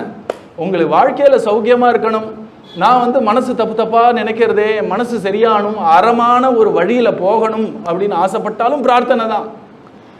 பொருள்னு சொல்லக்கூடிய பொருள் எல்லாருக்கு இவ்வுலகில்லைன்னு சொல்கிறோம் இல்லையா? அப்படிப்பட்ட அந்த பொருள் வேணும், வாழ்க்கையில் கொஞ்சம் நிம்மதியாக இருக்கணுங்கிறதுனாலும் பிரார்த்தனை தான். மூணாவதா எனக்கு நிறைய ஆசை இருக்குது, அந்த ஆசையெல்லாம் நான் பூர்த்தி பண்ணிக்கணும்னு நினச்சா கூட பிரார்த்தனை தான். கடைசியாக இனிமேல் பிறக்கவே கூடாதுன்னா கூட பிரார்த்தனை பண்ணாதான் பிறக்காமல் இருப்போமே தவிர நம்ம ஏதோ நம்மளை நாமளே கட்டி போடலை. பகவான் தான் கட்டி போட்டிருக்கான் எல்லாரையும். பகவான் தான் அந்த சக்தினால கட்டி போட்டிருக்கான். நம்மளை நாமளே ஏதோ ஒரு கையில் ஏதோ 2 கயிறு இருந்தது, இப்படி சுற்றினே முடிச்சு போயிடுது அப்படின்னா நம்மளே கூட வெளில வந்துடலாம் போல இருக்கு. கட்டி போட்டவன் பகவான் தான். இது சாட்சாத்தா பகவான் உபனிஷத்துலையும் சொல்கிறான், கீதையிலையும் சொல்கிறான். மாயினந்து மகேஸ்வரம், நான் தான் மாயாவியாக இருக்கக்கூடிய எல்லாரையும் ஒரு கட்டில் போட்டவன் நான் தான்றான். அப்போது யார் கட்டினாலோ அவள் கட்டில் இல்லையோனோ, ஒரு கையை கட்டினவன் இன்னொருத்தனை கட்ட முடியுமா? அதனால பகவானுடைய கை தான் கட்டப்படாமல் இருக்கு. அவன் தான் எல்லாரோடைய ஒரு மாயினால் எல்லாரையும் கட்டி போட்டிருக்கான். இப்போ அந்த மாயையிலேருந்து நம்ம வெளில வரணும்னா அவன் நினச்சாதான் உண்டு. நம்ம எந்த ஜிமிக் பண்ணியும் தலைகீழ நின்னையும் மூச்சு அடைக்கலாம் ஒன்றும் பண்ண முடியாது. இதெல்லாம் எதற்காக பண்ணுவார்கள்னா பிரார்த்தனையை ஒருமுகப்படுத்த பண்ண முடியுமாங்கிறதுக்காக போல இருக்கு. தெரில எனக்கு. பகவான் போனா போகிறதுன்னு அவுத்து விட்டாதான் நமக்கு மோட்சமே தவிர நம்ம ஏதோ ஒரு சாதனை பண்ணோம், ஒரு ட்ரிக்கு பண்ணி அதனால எனக்கு மோட்சம் கிடைக்குன்னா கிடைக்காது. ஏன்னா பை டிசைன் அது கிடையாது. பகவான் கட்டி போட்டவன் தான் அவுக்கணும். கட்டி போட்டவன் எப்போ அவுப்பான்னா அந்த பிரார்த்தனை சரியா பண்ணி உண்மையிலேயே அவுக்கணும்னு நீங்க ஆசைப்பட்டேன்னா அவுப்பான். சில பேர் வாயால் ஒன்று சொல்வார்கள், ஹிருதயத்தில் வேற ஏதோ இருக்கும். நம்ம உதாரணம் சொல்லுவார் குருநாதர், நடந்த விஷயம் போல இருக்கு. நம்ம ஆத்ம நிவேதனம் ஸ்ரீ அண்ணா எழுதியிருக்காரு இல்லையா? ரொம்ப ஆச்சரியமான விஷயம். என்னையே உனக்கு நான் அர்ப்பணிக்கிறேன்ற ஆத்ம நிவேதனம் சரணாகதி. அதில் ஒரு ஸ்லோகம் வரும். என்ன ஸ்லோகம்னா, ந காமையே ஸ்ரீயம் வித்யாம் போகானன்யாம் சராகவா பவத்யானம் பவதிமே ஜாக்கிரத் ஸ்வப்ன சுசுப்சிஷு. எனக்கு எந்த போகங்களும் வேண்டாம், எனக்கு எந்த கல்யாண காட்சியும் வேண்டாம், எனக்கு எந்த புகழும் வேண்டாம், எப்பவும் நான் உன் தியானத்திலே இருக்கணும் ராகவா அப்படிங்கிறது தான் ஸ்லோகத்தோட அர்த்தம். இதை ஒரு பையன் சொல்லிகிட்டே இருந்தான். பார்த்தா நல்ல இடத்துல வேலை கிடச்சிருத்து, அமெரிக்காவில் ஜாப் கிடச்சிருத்து, கோடிக்கணக்கில் சம்பாதிக்கிறான், அழகான ஒரு மனைவி, அழகான ஒரு குடும்பம் ஆயிடுச்சு. ஒரு 10 வருஷத்துக்கு அப்புறம் அவனுக்கே தோணித்து, நம்ம வேற ஏதோ சொன்னோம், வேற ஏதோ நடக்கிறதே. குருநாதரை பார்த்து கேட்டானா, என்ன சுவாமி, நானே இதெல்லாம் வேண்டாம் வேண்டான்னு ஸ்தோத்திரம் பண்ணேன், ஆனால் எல்லாம் என்ன வந்து சேர்றதே அப்படின்னு. அவர் சொன்னார், நீ வாக்கால வேண்டாம் வேண்டான்னு, ஆனால் உள்ள எல்லாம் வேணும் வேணும்னு இருக்கு உனக்கு. பகவான் நீ வாக்கால அவன் பேரை சொன்னதுனால ரொம்ப சந்தோஷமாயிட்டான் உன்னால. நீ என்னத்தான் வாக்கால சொன்னாலும் பாவகிராகி ஜனார்தனாத்து அப்படின்னு உன் பாவத்தில் உன் ஹிருதயத்தில் என்ன இருக்கோ அதுதான்ப்பா நிறைவேற்றுவான். அதனால கவலையே படாதீங்க. பகவானே எனக்கு மோட்சம் தான் வேணும் நீங்க உள்ள வெள்ள கேட்டாலும் எந்த ஆபத்தும் கிடையாது.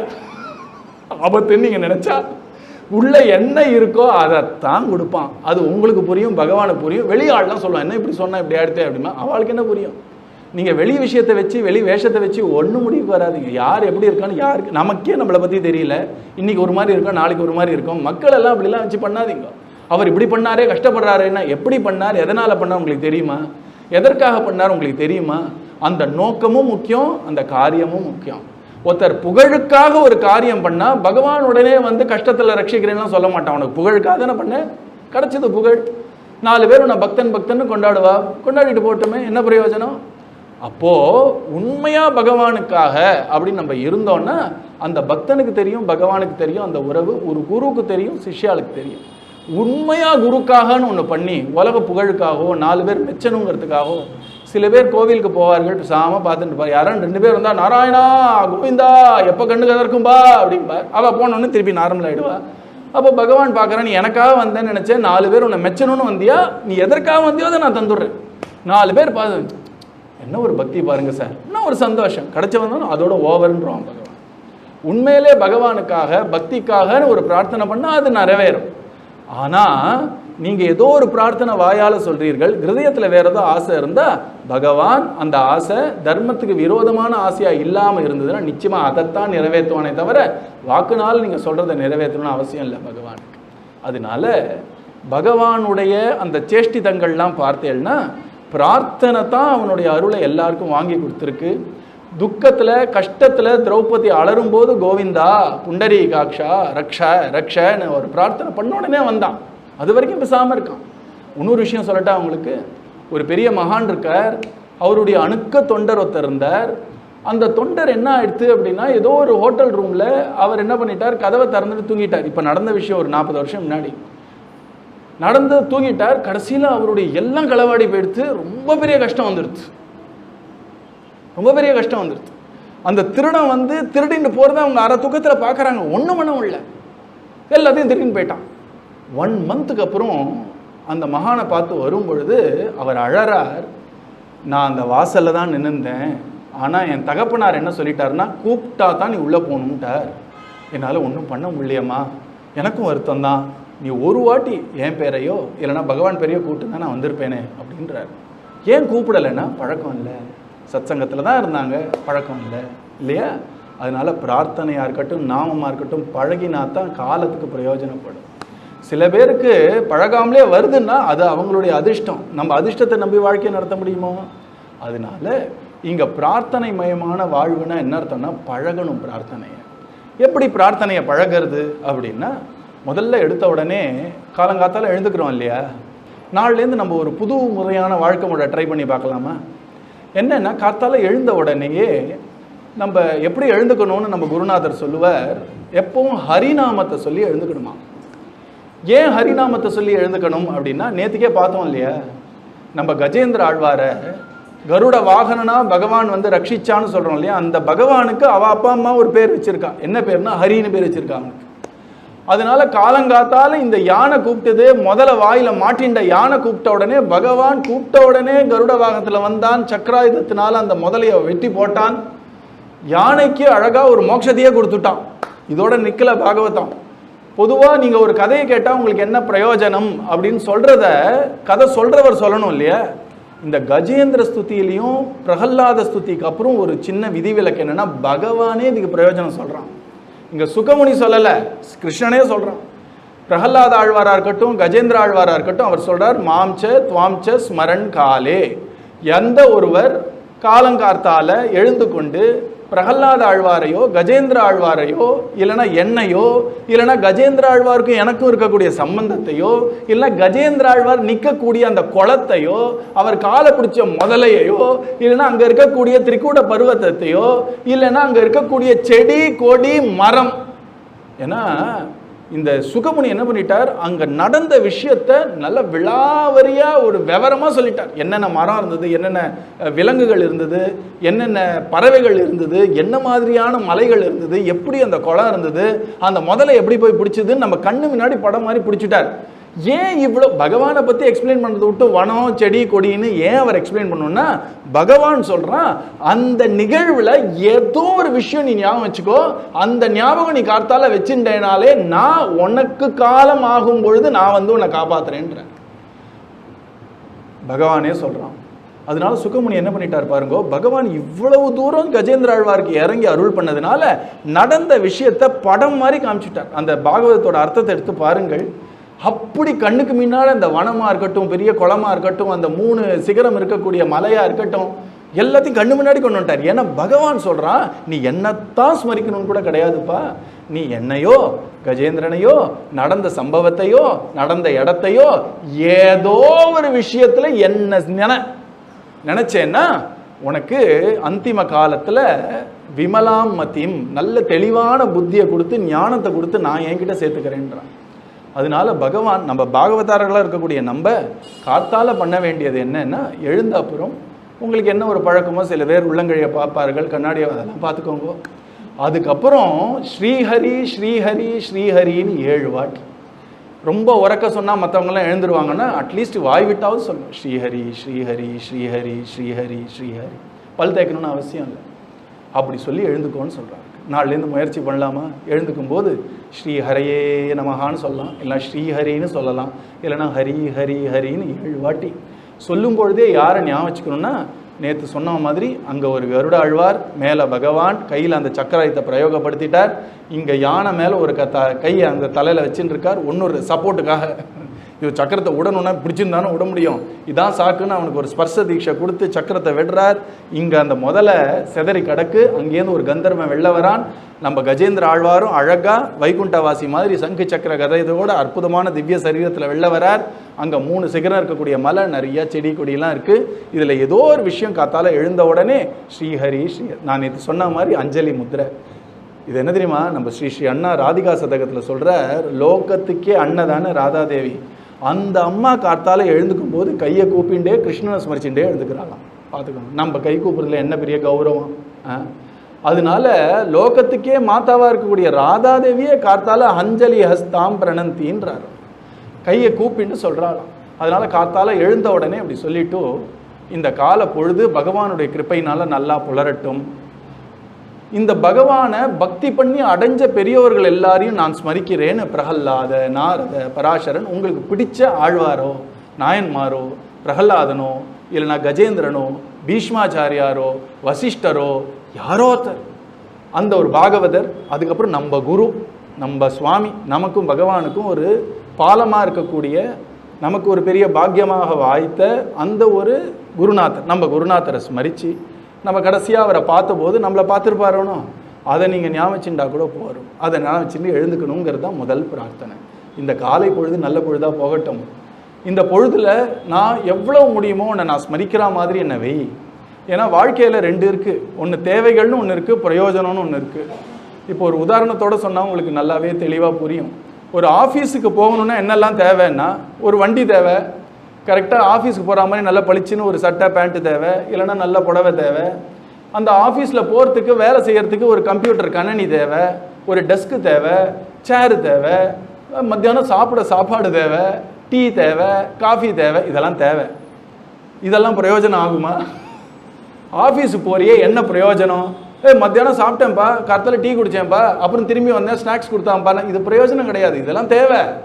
இதை வச்சுட்டு ஏதோ ஒன்று பிரயோஜனம் பண்ணுமானோ, என்னன்னா வேலை பார்க்கணுமானோ, அதே மாதிரி ஒரு ஸ்கூலுக்கு ஒரு குழந்தை போகணுன்னா யூனிஃபார்ம் தேவை, ஷூ தேவை, ஸ்கூல் பஸ் தேவை, ஒரு பேகு தேவை, அதில் புக்கு தேவை, நோட் புக்கு தேவை, பென்சில் பாக்ஸ் தேவை, ஜாமெட்ரி பாக்ஸ் தேவை.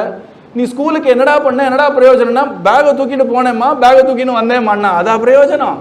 இதெல்லாம் தேவைகள். ஆனால் அந்த தேவைகளை வச்சுன்னு ஒரு பிரயோஜனம் பண்ணி ஆகணும். என்னன்னா ஸ்கூலில் போய் படிச்சாகணும்.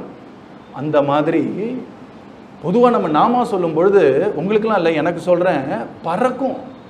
எப்போ முடிப்போம், அடுத்தது வேலை போட வேலை. இப்போது அதெல்லாம் தேவை. அதெல்லாம் எதுக்கு பண்ணுறோன்னா பிரயோஜனம் இதுதான். இப்போ பிரயோஜனம் தேவையுடைய ஒரு ஒரு ஆற்றுமையில் மாட்டிக்க கூடாது. ரொம்ப அழகாக ஆங்கிலத்தில் சொல்லுவா, இந்த வெளிநாட்டில் பேசி பேசி என்ன பண்ணுற சொல்லுங்கள், வியாதியாக எடுத்து ஆங்கிலத்திலேயே வருது. Vital few should not be at the mercy of the trivial many அப்படிம்பார்கள். அனாவசியமான நிறைய விஷயங்கள் இருக்கு, முக்கியமான விஷயங்கள் அனாவசியங்களான விஷயங்கள் கிட்ட அதை மாட்டின்ட்டு இதோட முக்கியத்துவத்தை இழக்கக்கூடாதுன்னு. இப்போ வாழ்க்கையுடைய தேவை என்ன? நல்ல ஒரு குடும்பம் வேணும், அழகாக அன்போடு இருக்கக்கூடிய மனையாளோ கணவரோ வேணும், நல்ல பாசத்தோடு இருக்கக்கூடிய குழந்தைகள் வேணும். இதெல்லாம் தேவை. இதெல்லாம் பிரயோஜனம் கிடையாது வாழ்க்கைக்கு. தேவை இதெல்லாம் இருக்கணும். குடும்பம் சௌக்கியமாக இருக்கணும், நான் அமைதியாக இருக்கணும், எனக்கு மாதம் எந்த குறையும் இல்லாமல் செல்வம் வரணும். இதெல்லாம் என்னென்னா தேவை. இப்போ தேவைகளே வாழ்க்கை கிடையாது. அப்படி வாழ்ந்துட்டோம்னா நம்ம மனிதனாக வாழலை, அது கீழே இருக்கக்கூடிய மற்ற மிருகங்கள் போல இருந்துட்டோம். அவங்களுக்கு வாழறதே பிரயோஜனமே வாழ்க்கை. ஆனால் நமக்கு அப்படி இல்லையே. பகவான் என்ன சொல்கிறான், இதெல்லாம் தேவைப்பா, எனக்கு அது புரியறது. ஆனால் இந்த தேவைகளை வச்சு ஒரு பிரயோஜனம் இருக்குது. There are needs, there is a purpose. வாழ்க்கையுடைய தேவைகள் என்னென்னா, சாப்பாடு நல்லா இருக்கணும், யார் 4 பேர் நம்ம பற்றி எந்த ஒரு பேச்சும் பேசாத மாதிரி நல்ல ஒரு கௌரவமாக வாழணும். இதெல்லாம் தேவை.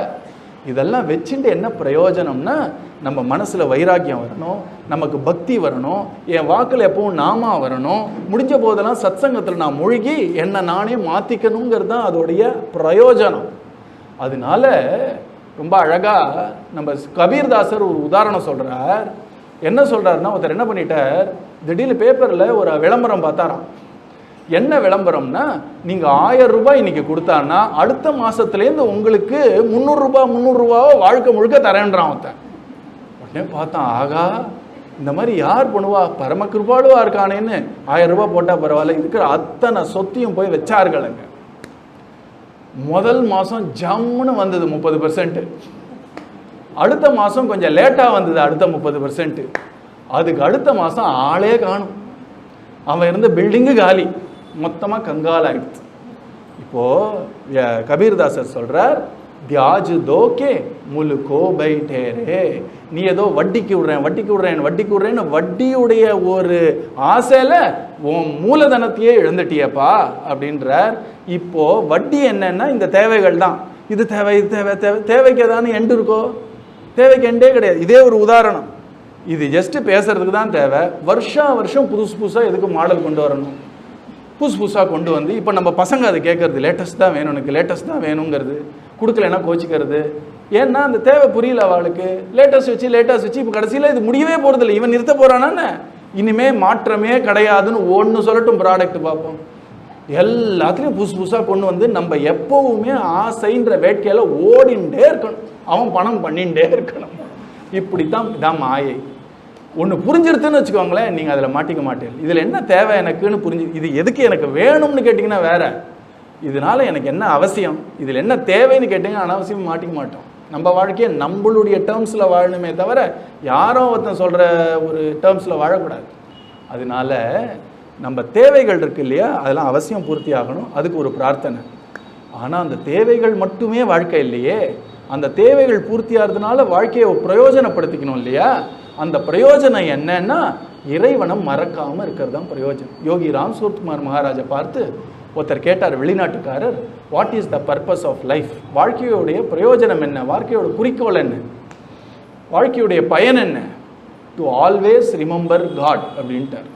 எப்பவும் இறைவனை ஞாபகத்தில் வச்சுட்டே இருக்கணும், நினைவில் இறைவன் எப்பவும் இருப்பது தான் வாழ்க்கையுடைய பிரயோஜனம்ட்டார்.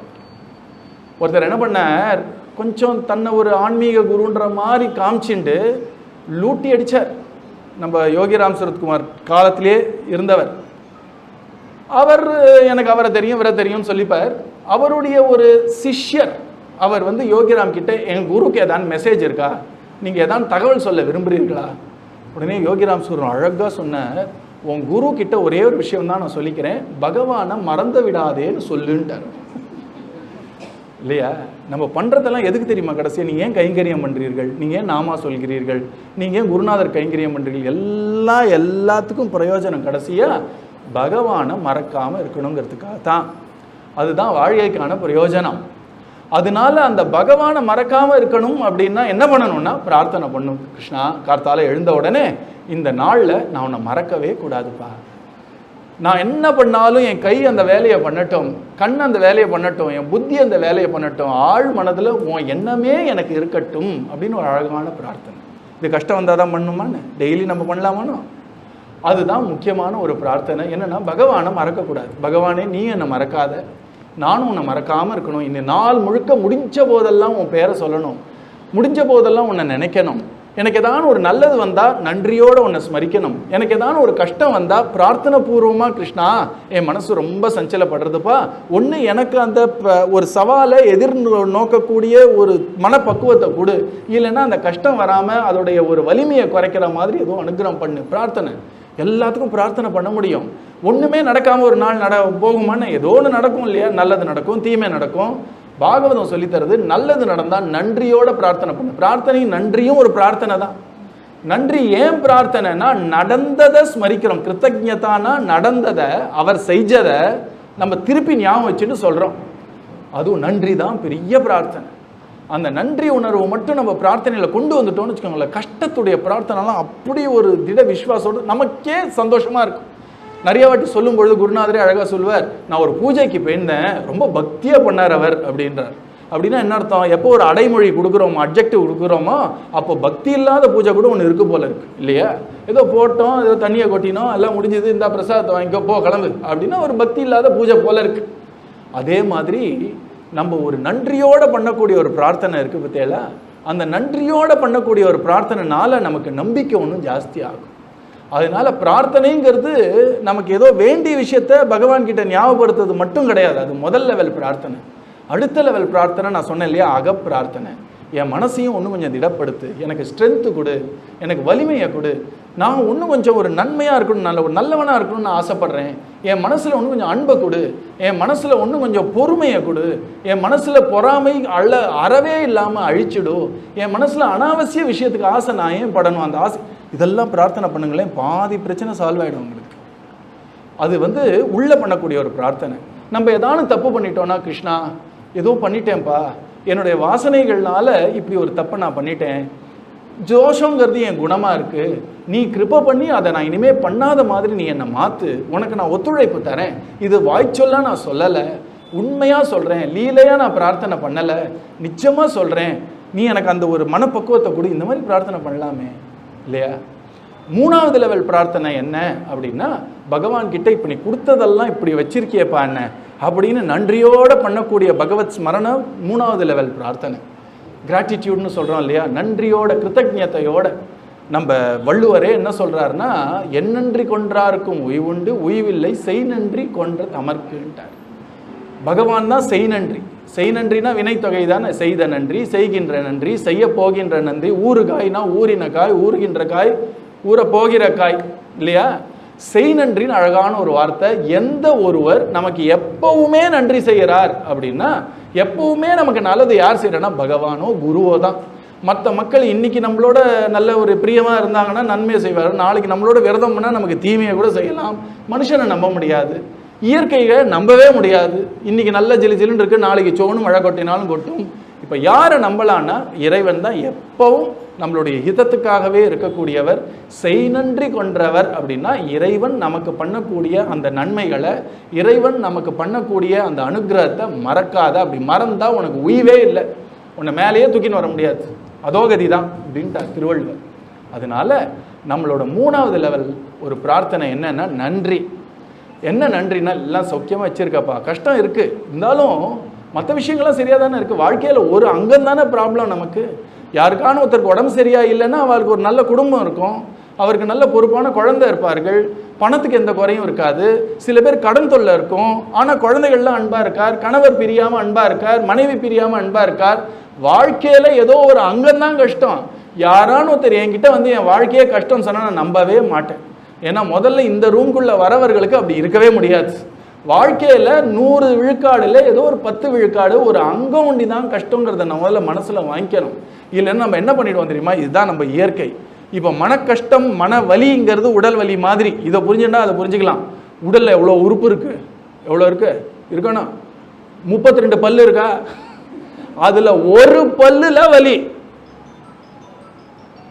ஆனால் நம்ம துடிக்கிறோம். என்னன்னா ஒரு பல்லுல வலி. நம்ம ஒரு உடம்புல அது என்ன ஒரு 2%, 1%, ஆனால் என்ன பாடுபடுத்துறது. ஆனால் அந்த நேரத்துலையும் ஒரு பல் டாக்டர் கிட்ட போகும் பொழுது, நல்ல வேலை இந்த ஒரு பல்லு தான் வலி, அதை நீங்கள் தான் ஃபிக்ஸ் பண்ணணும், மற்றதெல்லாம் நான் சௌக்கியமாக தான் இருக்கேன்னா அந்த வலி நம்மளுக்கு ரொம்ப வலிக்காமல் இருக்கும். ஐயோ என் உயிரே போகிறதே முடியலையே அப்படின்னு நீங்கள் புலம்பினீங்கன்னா இன்னும் வலி ஜாஸ்தியாகிட்டே போகும். எப்படின்னா ஒரு தீக்கு நம்ம இன்னும் கொஞ்சம் நல்லா தூபம் போட போட போட இன்னும் நல்லா தீ நல்லா வளரும். கொஞ்சம் காற்று அடிக்க நல்லா வளர்ற மாதிரி ஒரு சின்ன கஷ்டத்தை நல்லா ஊதி பெருசாக்குறதுன்னு சொல்லுவோம் இல்லையா, இப்படி பண்ணக்கூடாது. நம்ம மனசில் என்ன தெரியுமா வச்சுக்கணும், எதெல்லாம் என் வாழ்க்கையில் சரியாக இருக்குங்கிறத ஞாபகப்படுத்திக்கணும். எனக்கு பொருளாதார ரீதியாக கஷ்டம், மற்றபடி 4 பேர் உண்மையாக நான் நல்லா இருக்கணும்னு சந்தோஷப்படுறவா இவ்வளோ பேர் இருக்காளே, அந்த உறவை கொடுத்துருக்கே சந்தோஷம். எனக்கு மேலே ஒரு கூரையை கொடுத்துருக்கே, சொந்த வீடு ஒன்று இருக்கே, நடு ரோட்டில் நான் இல்லையே சந்தோஷம். அந்த காலத்துக்கு ஏதோ ஒரு சாப்பாடு உள்ளே போயின்னு இருக்கே சந்தோஷம். இந்த ஒரு கஷ்டம் இருக்குது, இதுக்கு நான் பிரார்த்தனை பண்ணுறேன். அந்த பிரார்த்தனை வேற. பகவானை பார்த்து உனக்கு என்ன கருணையே இல்லையா, நீங்கள் ஒரு பக்தருடைய ஒரு பாசுரம் காட்டுங்க, உனக்கு கருணையே இல்லையான்ற வார்த்தை வரவே வராது, அவர் விளையாட்டு கூட வராது. அதனால யாரோ ஒருத்தர் சினிமாவில் உனக்கு என்ன கருணை இல்லையா மீனாட்சி காமாட்சின்னு பாடினான்னா அவர் எழுதினது பக்தர்ல நீங்கள் தெரிஞ்சுக்கோங்க. அந்த பாட்டெல்லாம் பாடவே பாடாதீங்க, நம்ம பாவத்தையே கெடுத்துரும். அது மகான்கள் சொல்லக்கூடிய பாட்டை தான் நீங்கள் பாடணும். சாமி பாட்டாக இருந்தால் கூட சினிமா பாட்டை பாடாதீர்கள். ஏன்னா அந்த கவிஞர் ஒரு சென்டிமெண்ட்டுக்காகவோ உணர்வை கலப்புறதுக்காக என்னென்னமோ எழுதிட்டு போவார் அவர். ஆனால் ஒரு மகானால தான் நம்ம ஹிருதயத்தில் பக்தியையும் வைராக்கியத்தையும் ஞானத்தையும் தூண்டுற மாதிரியான பிரார்த்தனைகள் இருக்கும். இப்போ ஸ்துதிகள்லயே ராவணன் கூட ஒரு ஸ்துதி பண்ணியிருக்கான். ராம பக்தர்கள்லாம் ராவணன் ஸ்துதியை படிப்பார்களான்னு, அது சிவன் மேலே ஸ்துதி பண்ணியிருக்கார் ராவணன், ஆனால் யாரும் படிக்க மாட்டார்கள். அதே மாதிரி பாகவத்தில் கொட்டி கிடக்கும் ஸ்துதி, ஆனால் மகான்கள் இந்த 5 அந்த 5 தான் எடுத்திருக்கார்கள். குந்தி ஸ்துதி, பீஷ்ம ஸ்துதி, துருவ ஸ்துதி, பிரகலாத் ஸ்துதி, கஜேந்திர ஸ்துதி ஏன் பொறுக்கி எடுத்திருக்கார்கள்னா அந்த பக்தர் அந்த ஒரு நிலையில இருந்து அந்த ஸ்துதி பண்ணதுனால நம்ம சொல்லும் போது நம்மளும் கொஞ்சம் கொஞ்சமாக அந்த பக்தர் மாதிரி ஆயிடும். அதனால 3ஆவதான பிரார்த்தனை என்னன்னா நன்றியோட ஸ்மரிக்கிறது. பகவான் இப்படி சௌக்கியமாக வச்சிருக்கியப்பா, அதுக்கு என் மனதார நன்றி.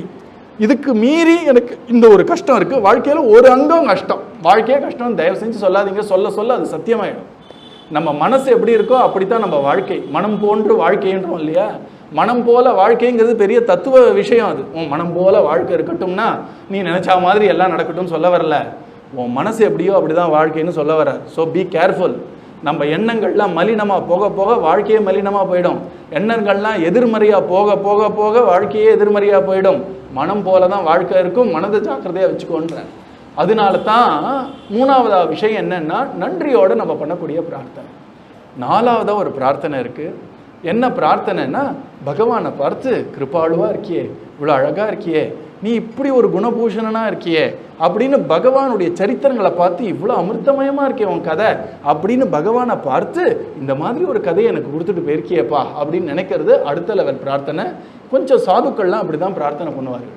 பொதுவாக அர்ச்சனை எடுக்கிறோம் இல்லையா, அர்ச்சனையில் எடுக்கும்பொழுது ஒரு கிருஷ்ணனுடைய அர்ச்சனையாக இருக்கட்டும், தேவியோடைய அர்ச்சனையாக இருக்கட்டும், இந்த 4 தான் வரும் திரும்ப திரும்ப. அவர்களுடைய அமிர்தமயமான அமுதமயமான ரூபங்கள் வரும், இல்லைன்னா ஆழங்காண முடியாத குணங்கள் வரும், இல்லைன்னா காரணமே இல்லாத கருணையை பற்றி வரும், இல்லைன்னா அவர்கள் பண்ணக்கூடிய லீலைகள் பற்றி வரும். அந்த நாம குண லீல கர்ம, அதுக்கப்புறம் அவருடைய கருணை, ஒரு இனிமை மகிமை, இது 2 தான் மாற்றி மாற்றி வரும். இது ஏன் இப்படி வச்சிருக்கார்கள்னா நம்ம இதே பிரார்த்தனை தான். அர்ச்சனையே ஒரு பிரார்த்தனை இல்லையா. பக்தவத்சலாயை நமஹா, ராமாயை நமஹா, ராமபத்ராயை நமஹா, ராமச்சந்திராயை நமஹா அப்படின்னு சொல்லும் பொழுது ராமாய நமஹா, ராமபத்ராய நமஹா, ராமச்சந்திராய நமஹா அவர் பெயர்கள். பக்தவத்சலாயை நமஹா அவருடைய ஆழமான குணம், யார் பக்தி பண்ணுறார்களோ அவர்களிடம் வாத்சல்யம் காட்டக்கூடிய ஒரு குணம், அவருடைய கருணையை பாடும். பூர்வ பாஷினே நமஹா, அமிர்த பாஷினே நமஹா அவருடைய குணம், ரொம்ப இனிமையாக பேசுவாராம்.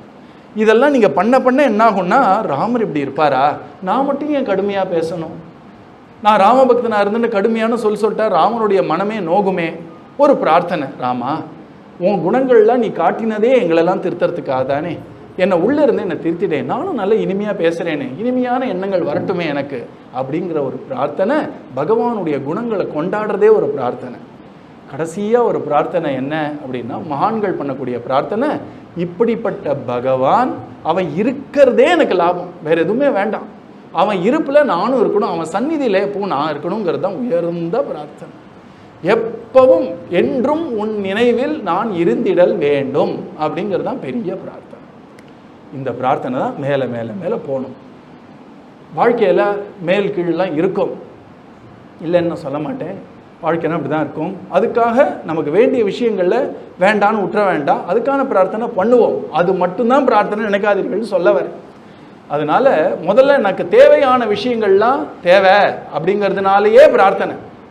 அதுக்கு என்ன பண்ணணும்னா, ஒன்று எனக்கு வழியை காட்டு, இல்லைன்னா எனக்கு சக்தியை கொடு, இல்லைன்னா அந்த தேவையை நீ பூர்த்தி பண்ணிவிடும், ஏதோ ஒன்று பண்ணு, எனக்கு உன் மேலே உனக்கு முழு நம்பிக்கை இருக்குன்னா ஏதோ ஒன்று பண்ணிவிடுவான் பகவான். ரைட்டா? ஒத்துழைக்கணும் பகவானோட, சும்மா பிரார்த்தனை பண்ணிட்டு கேள்வி கேட்கக்கூடாது நாளைக்கு அவன். ரெண்டாவது பிரார்த்தனை என்னன்னா, உள் பிரார்த்தனை. நம்மக்கிட்ட இருக்கக்கூடிய குற்றங்கள்லாம் பார்த்து அதனால மனம் தளராமல், நமக்குன்னு ஒருத்தனுக்கு பைசா தேவைப்படுறது, தன்னுடைய அப்பா கொழுத்த பணக்காரர், அவர் காத்துன்னு இருக்கார் கொடுக்கன்னா, அவன் பண கவலை இருக்குமோன்னு அவனுக்கு இருக்குமா? அவனுக்கு இருக்கவே இருக்காது. முடிஞ்ச போதே பார்ப்பான், ரொம்ப தலைக்கு மீத போச்சுன்னா உன்னை அப்பா அப்படிமா ஒரு கொடுத்துருவார், உன்னை சரியாக போயிடும். அந்த மாதிரி நினச்சிக்கோர்கள். நீ என்ன தான் கஷ்டத்தில் இருந்தாலும் பகவானால் மீட்க முடியாத கஷ்டமே உனக்கு கிடையாது, காத்துன்னு இருக்கான் அவன். அதனால நம்ம பண்ண வேண்டியது என்னன்னா, பகவானை பார்த்து இந்த ஒரு கஷ்டம், நான் உன் குழந்தை தானே, நீ தான் என்னை ரட்சிக்கணும்னு நல்ல மனமுருகி பிரார்த்தனை பண்ணுறது முதல் லெவல். ரெண்டாவதாக நம்ம குற்றங்களை பார்த்து, அந்த ஒரு குற்றங்களை பார்த்து மனது சோர்வடையாமல், எப்படி இந்த பணம் மாதிரியோ அதுதான், எனக்கு இந்த குறை இருந்தால் என்ன, அதை நிறைய ஆக்கிறதுக்கு என் கண்ணன் இருக்கானே, என் குருநாதர் இருக்காரே, பிரார்த்தனை பண்ணி பண்ணி அவராச்சு நான் ஆச்சு, என்னை மாத்திர வரைக்கும் நான் பிரார்த்தனையை விடமாட்டேன். இங்கே தான் யாரோ ஒருத்தர் கேட்டார் தஞ்சாவூரில் குருநாதரை பார்த்து, ஒரு கஷ்டம் எங்களுக்கு அப்படின்னா நீ நாமா சொல்லு எல்லாம் சரியாக போயிடும். எது வரைக்கும் நாமா சொல்லணும்னு கேட்டேன். குருநாதர் கஷ்டம் போகிற வரைக்கும் சொல்லணும், வேற என்னன்ட்டார் அவன். அந்த மாதிரி எது வரைக்கும் நான் பிரார்த்தனை பண்ணணும்னா, நான் எந்த ஒரு குற்றமும் இல்லாத பூர்ணனான ஒரு மனிதனாக ஆகிற வரைக்கும் பிரார்த்தனை பண்ணி ஆகணும் இல்லையா? நான் ஏதோ நீ பண்ணிட்டேன் அப்படின்னு போக மாட்டோம். சாப்பிட்றது எது வரைக்கும் சாப்பிட்றோம்? பசி ஆடுற வரைக்கும் சாப்பிட்றோம். தீர்த்தம் எது வரைக்கும் குடிக்கிறோம்? தாகம் போகிற வரைக்கும் குடிக்கிறோம். பிரார்த்தனை மட்டும் ஒன் டைம் பண்ணால் போருமா? அது தீர்ற வரைக்கும் பிரார்த்தனை பண்ணி தான் ஆகணும் இல்லையா? அதனால விடாமல் பிரார்த்தனை.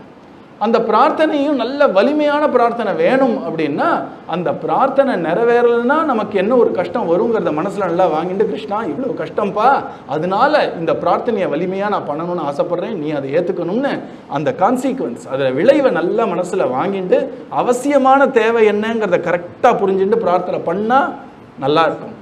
ஏதோ ஒரு ஆசை, ஒரு நப்பாசைக்கெல்லாம் பிரார்த்தனை பண்ணால் இது வரைக்கும் நடந்ததை நான் பார்த்ததே கிடையாது. அது மகானுடைய சாநித்தியத்தினால நடக்கும். இது நடந்தது. ஒருத்தர் என்ன பண்ணார், நம்ம மதுரைபுரி ஆசிரமத்தில் பிரேமிகவர்தன் சந்நிதியில் விடாமல் நாமா சொல்லிட்டு இருப்பார். சொல்லிட்டு இருக்கும்போது ஒரு நப்பாசை என்னன்னா, சமோசா கிடச்சா நல்லா இருக்குமே நினச்சார். சொன்னால் நம்ப மாட்டீர்கள், ஒருத்தர் டப்பா நிறைய சமோசா குருஜிக்கிட்ட வாங்கி வந்து கொடுத்து அவர் அவனை பார்த்து சிரிச்சுட்டே இந்தா சமோசா அப்படின்னு கொடுத்தாரு அவனுக்கு. அந்த மாதிரி நப்பாசெல்லாம் அந்த சாநித்திய விசேஷத்தினால எப்போ நடக்கலாம், நடக்காதுன்னு சொல்ல வரல. ஆனால் நம்மளுடைய பிரார்த்தனை அனைத்துமே நப்பாச பிரார்த்தனையாக இருந்ததுன்னா சரிப்படாது. அதனால நான் என்ன சொல்கிறேன், உங்களுக்கு என் குழந்தைக்கு வேலை வேணும். ஏன் வேலை வேணும்? வேலைங்கிறது அவ்வளோ ஆழமான வலிமையான பிரார்த்தனை கிடையாது. அவன் நல்லா சம்பாதிக்கணும். ஏன் சம்பாதிக்கணும்? அவன் சொந்தமாக ஒரு வீடு கட்டி 4 பேர் மெச்சரா மாதிரி அவன் வாழணும் இல்லையா? 4 பேர் பார்த்து இழற மாதிரி அவன் இருக்கக்கூடாது. இப்போ பார்த்தீங்களா எவ்வளோ எமோஷன் வருதுன்னு? இந்த எமோஷனோடு நீங்கள் வேலை கிடைக்கணும்னு பிரார்த்தனை பண்ணால் அது நடக்கும். ஒரு ஜோசியத்திலே ஒரு விஷயம் சொல்லுவார்கள், சில பேர் பிரஷ்னம்னு ஒரு ஜோசியம் இருக்குது, அதெல்லாம் நம்ம போக வேண்டிய அவசியம் இல்லை, இருக்குன்னு சொல்ல வரேன். அதில் நீங்கள் எவ்வளோக்கு எவ்வளோ உங்கள் கேள்வி, பிரஷ்னம்னாலே கேள்வி, நீங்கள் ஒரு கேள்வி கேட்குறீங்க, இந்த தொழில் தொடங்கலாமா வேண்டாமான்னு, அந்த பதில் எதை பொறுத்து இருக்குன்னா உங்கள் கேள்வியுடைய அவஸ்தையை பொறுத்து இருக்குது அந்த பதில். இப்போது நல்ல ஜோசியர் இருக்கார், நல்ல தெய்வஜர்னு பேர் அவருக்கு, அதாவது கர்மாவை அறிஞ்சவர்னு அர்த்தம். அந்த சூப்பர் ஜோசியர் அவரால் கூட ஒன்றும் பண்ண முடியாது. இப்போ உங்கள் கேள்வி சும்மா ஒரு கேஷுவல் கேள்வியாக இருந்துன்னு வச்சுக்கோங்களேன், இந்த தொழில் ஆரம்பிக்கலாமா சார் அப்படின்னா அந்த பதில் சரியாக வராது.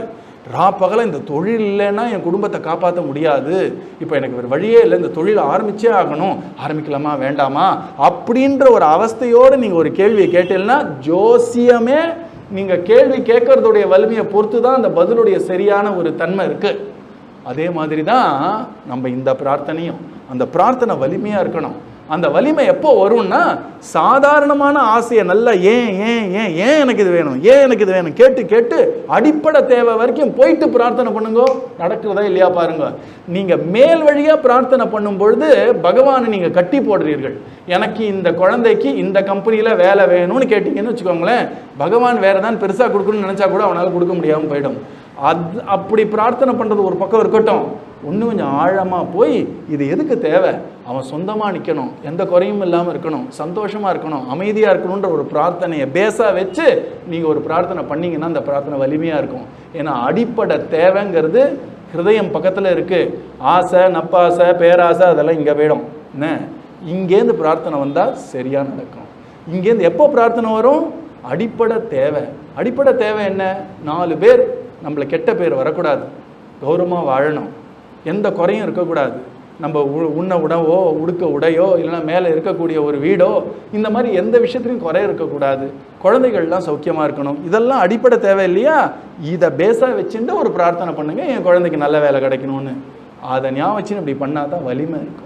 இல்லைன்னா வேறு ஏதோ நியூஸ் ஐட்டம் மாதிரி போயிடும். பகவான்கிட்ட போய் என்னுடைய மகனுக்கு சீக்கிரமாகவே வேலை கிடைக்க வேண்டும், 7 மணி செய்திகள் நிறைவடைகின்றன அப்படின்னு முடிஞ்சிடும். அப்படி பிரார்த்தனை பண்ணக்கூடாது. குழந்தை தான் நமக்கு குரு. இதில் ஒரு குழந்தைக்கு சாக்லேட் வேணும்னா அம்மா சாக்லேட் தரலையா, சரி போ அப்படி நான் போகிறது, போட்டு முந்துகளை பிடித்து எடுத்துன்னு நீ கொடுக்குற வரைக்கும் நான் விட மாட்டேன், அம்மா எனக்கு சாக்லேட் வேணும், கெஞ்சும் கொஞ்சம் மிரட்டும் எதேதோ பண்ணும், சாக்லேட் வர வரைக்கும் அது விடாது. அந்த மாதிரி நிஜமாகவே நீங்கள் சீரியஸாக இருந்தேன்னா ஒரு பிரார்த்தனையில் அந்த பிரார்த்தனை நம்ம மனசை விட்டு போகக்கூடாது, ராப்பகலாக பண்ணணும். அப்படி பண்ண முடியலன்னா உங்களுக்கு அது ரொம்பலாம் அவசியம்னு தோணலைன்னு தெரிஞ்சுக்கோங்க. உங்களுக்கு நிஜமாகவே அவசியம்னு தோணித்துன்னா உங்களால் மறக்க முடியுமா அந்த பிரார்த்தனை? அந்த நாமா சொல்லி பிரார்த்தனை பண்ணி, நாமா சொல்லி பிரார்த்தனை பண்ணி 2 நிமிஷம் பண்ண 3 நிமிஷம் பண்ணலாம் இருக்கக்கூடாது. அதனால தான் நான் சொல்கிறேன், ரொம்ப முக்கியமான பிரார்த்தனை. அது முக்கியம் ஏங்கிறத மனசில் கன்வின்ஸ் ஆகி பிரார்த்தனை பண்ணால் தான் சீக்கிரம் போய் சேரும் அவர்கிட்ட. அப்படி போய் சேர்ந்தால் அவர் பண்ணக்கூடிய அனுகிரகம் ரொம்ப அழகாக இருக்கும். அதோடு சேர்ந்து நம்ம பீஷ்மாச்சாரியார் கேட்குறார், ரதிரஸ்துமே அனவத்யா, ஹே பார்த்தசகே, ஹே பார்த்தசாரதியே, கிருஷ்ணா எனக்கு உன் மேலே இருக்கக்கூடிய அன்பும் உன் மேலே இருக்கக்கூடிய பிரேமையும் எப்பவும் அதிகமாகட்டும் அப்படின்னு கேட்குறார். நம்ம குந்தி தேவியும் பக்தியை கேட்குறார், நம்மளுடைய துருவனும் பக்தியை கேட்குறார், பிரகல்லாதனும் பக்தியை கேட்குறார், கஜேந்திரனும் எனக்கு ஞானமும் பக்தியும் கொடு, நான் எப்போவுமே உன்னுடைய கதா சாகரத்தில் முழுக மாட்டேனான்னு கேட்குறார். அதனால நீங்கள் பண்ணக்கூடிய பிரார்த்தனையோடு சேர்த்து பகவான்கிட்ட இதான் சான்ஸ், எனிவே அவன் கதவை திறந்து கேட்குறேன்னு வந்துட்டான், கூட பெரிய விஷயமா கேட்டுக்கோங்க. இதெல்லாம் என்னை பொறுத்த வரைக்கும் இதெல்லாம் இப்போ ஒரு வேலை கிடச்சிருது, நிரந்தரமாக ஆனந்தம் வந்துருத்தா, அப்போ வேலையில் ஒரு பிரச்சனை வரும், அப்போ திரும்பி வந்து தான் ஆகணும். அது திரும்ப திரும்ப அந்த பிரார்த்தனை ஒரு பக்கம் ஓடட்டும், ரோடு மேலே ஒரு ஹைவே கட்டுங்க. என்னன்னா எனக்கு பக்தி வரணும், என் மனசு சுத்தமாக இருக்கணும், எப்போவும் நான் உன்னை மறக்கக்கூடாது, காலங்காத்தால் எழுந்து நான் உன்னை ஞாபகம் வச்சுருக்கேனே, நான் தூங்க போகும்போதும் உன்னை ஞாபகம் வச்சுக்கணும், நாள் முழுக்க முடிஞ்ச போதெல்லாம் உன்னை ஞாபகம் வச்சுக்கணும், நிறைய நாமா சொல்லணும். இது உண்மையான பிரார்த்தனை. பகவான் சந்தோஷப்படுவான், குருநாதர் சந்தோஷப்படுவார். ஒரு முறை ஏதோ ஒரு ஊரில் சத்சங்கம் முடிஞ்ச உடனே அடுத்த ஒரு 4 நாளில் வந்துட்டார் குருநாதர். எல்லாரும் நிஜமாகவே அவர்கிட்ட போய், குருநாதா அசஞ்சலமான பக்தி வேணும், நிறைய நாமத்தில் ருச்சி வேணும், சும்மா ஒரு வாய்ப்பேச்சுக்கு சொல்ல, வாய்ப்பேச்சு சொன்னால் அவர் நல்லா கண்டுபிடிச்சிருவார். நம்ம ஒரு கிளியாட்டம் இவர் சொன்னார், நம்ம திரும்பி சொன்னால் அவருக்கு தெரியாதா? அவர் ரொம்ப சந்தோஷப்பட்டார். உண்மையான சத்சங்கத்தோட பிரயோஜனம் அடைஞ்சிட்டா அவர்கள்லாம், உண்மையாக பக்தியுடைய ஒரு பெருமை தெரியறது, நாமத்தோட பெருமை தெரியறது. எப்பவும் நாமா சொல்லணும்னு நான் பிரார்த்தனை பண்ணாடா, எப்பவும் நான் பக்தியில் இருக்கணும்னு பிரார்த்தனை பண்ணுறா, இவாள்லாம் ரொம்ப பெரிய பாக்கியவான்கள்னார். அதுதானே இந்த இடத்தோட பிரயோஜனம். அதனால பிரார்த்தனை நமக்கு உலக ரீதியாக பிரார்த்தனை பண்ணித்தான் ஆகணும். நம்மளுக்கு கிருஷ்ணன் விட்டால் வேறு கதி கிடையாது, குருநாதர் விட்டால் வேறு கதி கிடையாது. முயற்சியை போடுவோம், பிரார்த்தனையும் பண்ணுவோம், அது ஒரு பக்கம். 2வது பக்கம் என்னன்னா மனது தூய்மையாக இருக்கணும். மனதில் இருக்க குறையெல்லாம் ஒரு வாட்டி பார்க்கலாம், பயந்துடாதீங்க, பலவீனம் ஆகிடாதீங்க, பகவான்கிட்ட அவன் சரி பண்ணுவான் அப்படின்னு தைரியமாக போய் பார்க்கணும். நிறைய பேர் என்ன தெரியுமா பண்ணுவாங்க, வயசாச்சுன்னா பிளட் டெஸ்ட் எடுத்துக்கிறதுக்கே பயப்படுவாங்க, ஸ்கேன் போகிறதுக்கே பயப்படுவாங்க. அவங்கள பார்த்து கேட்டு ஏன் பயப்படுறீங்கன்னா, ஏதாவது வந்துருத்துனா என்ன பண்ண, அதுக்கு தான்ப்பா ஸ்கேனு பண்ணுறதே, அதுக்கு தான். அது எடுக்கவே பயந்தா என்ன அர்த்தம், இப்போ பிளட் டெஸ்ட்ல ஏதாவது வியாதின்னு வந்துருச்சுன்னா என்ன பண்றதுன்றார். வியாதின்னு காட்டுறது தான் பிளட் டெஸ்ட், பண்றதே அதுக்கு தான். அந்த மாதிரி நம்மளுடைய ஹிருதயத்தில் இருக்கக்கூடிய ஒரு குறைகள், அதை எடுத்து பகவானுக்கு சொல்றதுக்கே பயப்படாதீங்க. அது சொன்னா அவன் சரி பண்ண போறான். அது அது நம்ம கிட்ட இருக்கக்கூடிய பலவீனமே ஒரு பெரிய ஸ்ட்ரென்த் நமக்கு. ஏன்னா பகவான் இருக்கானே. யாரு தான் ரொம்ப பெரிய வலிமைன்னு நினைக்கிறாளோ பாவம் வாழலாம், பகவான் திரும்பியே பார்க்க மாட்டான். நீ தான் ரொம்ப வலியன்னு நினைச்சிட்டு இருக்கியா, நான் ஏன் தலையிடணும்னு சாம இருந்துருவான். யாரு தன்னை பார்த்து எனக்கு வலிமை வேணும்னு ஆசைப்படுறாளோ, யாரு தன்னை பார்த்து எனக்கு தூய்மை வேணும்னு ஆசைப்படுறாளோ, யாரு தன்னை பார்த்து என் மனதில் இருக்கக்கூடிய தோஷங்கள்லாம் போகணும்னு ஆசைப்படுறார்களோ, யார் அதை முதல்ல பார்க்கிறார்களோ, பார்த்து பகவான் கிட்ட பிரார்த்தனை பண்றாங்களோ அவர்கள் தான் பாக்கியவான் இல்லையா. அதனால பக்தியில சொல்றது நமக்கு ஒரு பெரிய அட்வான்டேஜ். நம்ம பலவீனமே நமக்கு வலிமை. ஏன்னா பகவான் இருக்கான், பிரார்த்தனை பண்றதுக்கு ஒரு சான்ஸ் கிடைச்சு இல்லையா. அந்த மாதிரி பண்ணிட்டு டெய்லி ஒரு 2 நிமிஷம் ஆகுது நாளையிலேருந்து. வாழ்க்கையில் எல்லாமே குறை இல்லையே, சிலதான் நிறையா தானே இருக்கு, சிலதெல்லாம் சரியா தானே இருக்கு. அந்த 2 நிமிஷம் குறைக்கு ஒரு பிரார்த்தனை பண்றதுக்கு முன்னாடி நிறைக்கு ஒரு நன்றி பிரார்த்தனை பண்ணிட்டு குறைக்கு பிரார்த்தனை பண்ணுங்க. அப்போதான் மனசு திடப்படும். அப்போதான் நம்ம நினைப்போம். இல்லைன்னா நம்ம என்ன தெரியுமா நினைப்போம், வாழ்க்கையே போச்சுன்னு நினைச்சிருவோம். வாழ்க்கையில் ஒரு அங்கம் தான் போச்சு.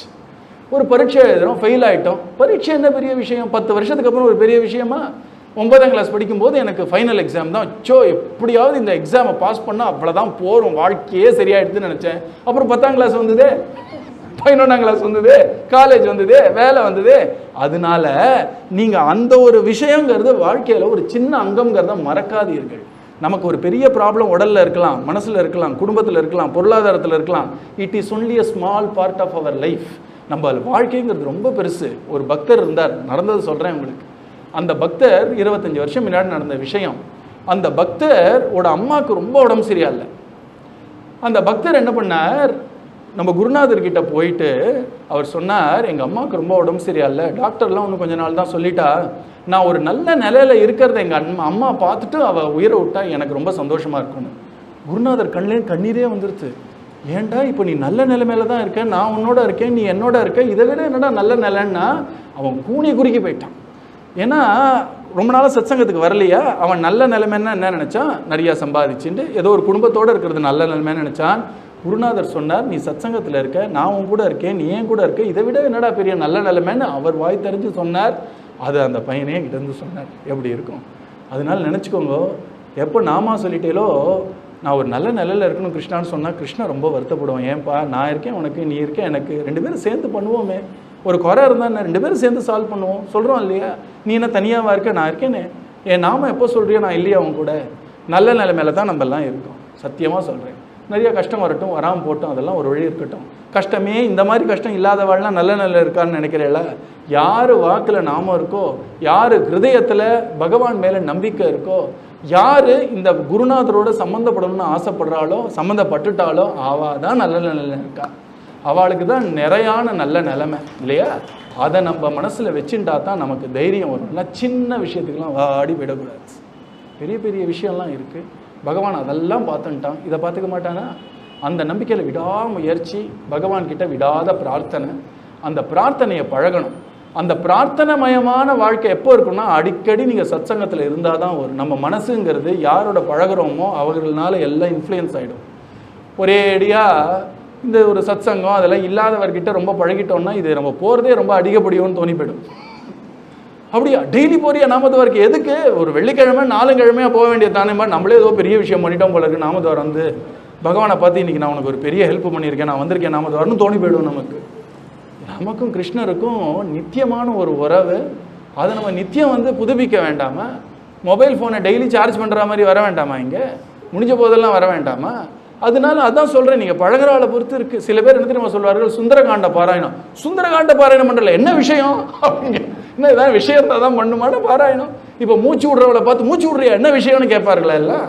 அந்த மாதிரி தானே நமக்கு நாமா சொல்கிறது. என்ன வீட்டில் ஒரே அகண்ட நாம, என்ன விஷயம்? இந்த விஷயமும் கிடையாது, விஷயமே விஷம்தான். அதனால நம்ம ஏன் நாமா சொல்கிறோம். ஒரு வாட்டி குருநாதரை கேட்டார் ஒருத்தர், நீங்கள் ஏன் எப்போவும் நாமா சொல்லிகிட்டே இருக்கேன்னு. அவர் சொல்கிறார், மூச்சு விட்டுருக்கேன்னு. அதான் சொல்கிறேன்ட்டார் அவர். அவ்வளோதான் ஃபினிஷ். இதுக்கு மேலே என்ன பதில் இருக்கிறதுக்கு? யாராலும் இப்படி கேட்டால் சொல்லுங்கள், மூச்சு விட்டுருக்கேனோ நல்லா நாமா சொல்கிறேன், அவ்வளோதான். வேறு எதுக்காகவும் நாமா சொல்லணும்னு அவசியம் இல்லை. நாமா சொல்லிகிட்டே இருக்கிறது தான் பிரார்த்தனைமயமான ஒரு வாழ்க்கை. காத்தால எழுதுக்கோங்க, 7 முறை ஸ்ரீஹரி ஸ்ரீஹரி. நீ ஒன்று பண்ணுங்க, காத்தால மறந்து போயிடுவீங்க. நீங்கள் கையில் வந்து ஒரு பேப்பரில் ஹரி ஹரின்னு 7 வாட்டி எழுதி கையில் நல்லா மடித்து இல்லைன்னா முடித்து படுத்துக்கோங்க. காத்தால எழுந்த உடனே ஏதோ ஒன்று நான் மறந்துட்டோமே ஞாபகம் வரும்.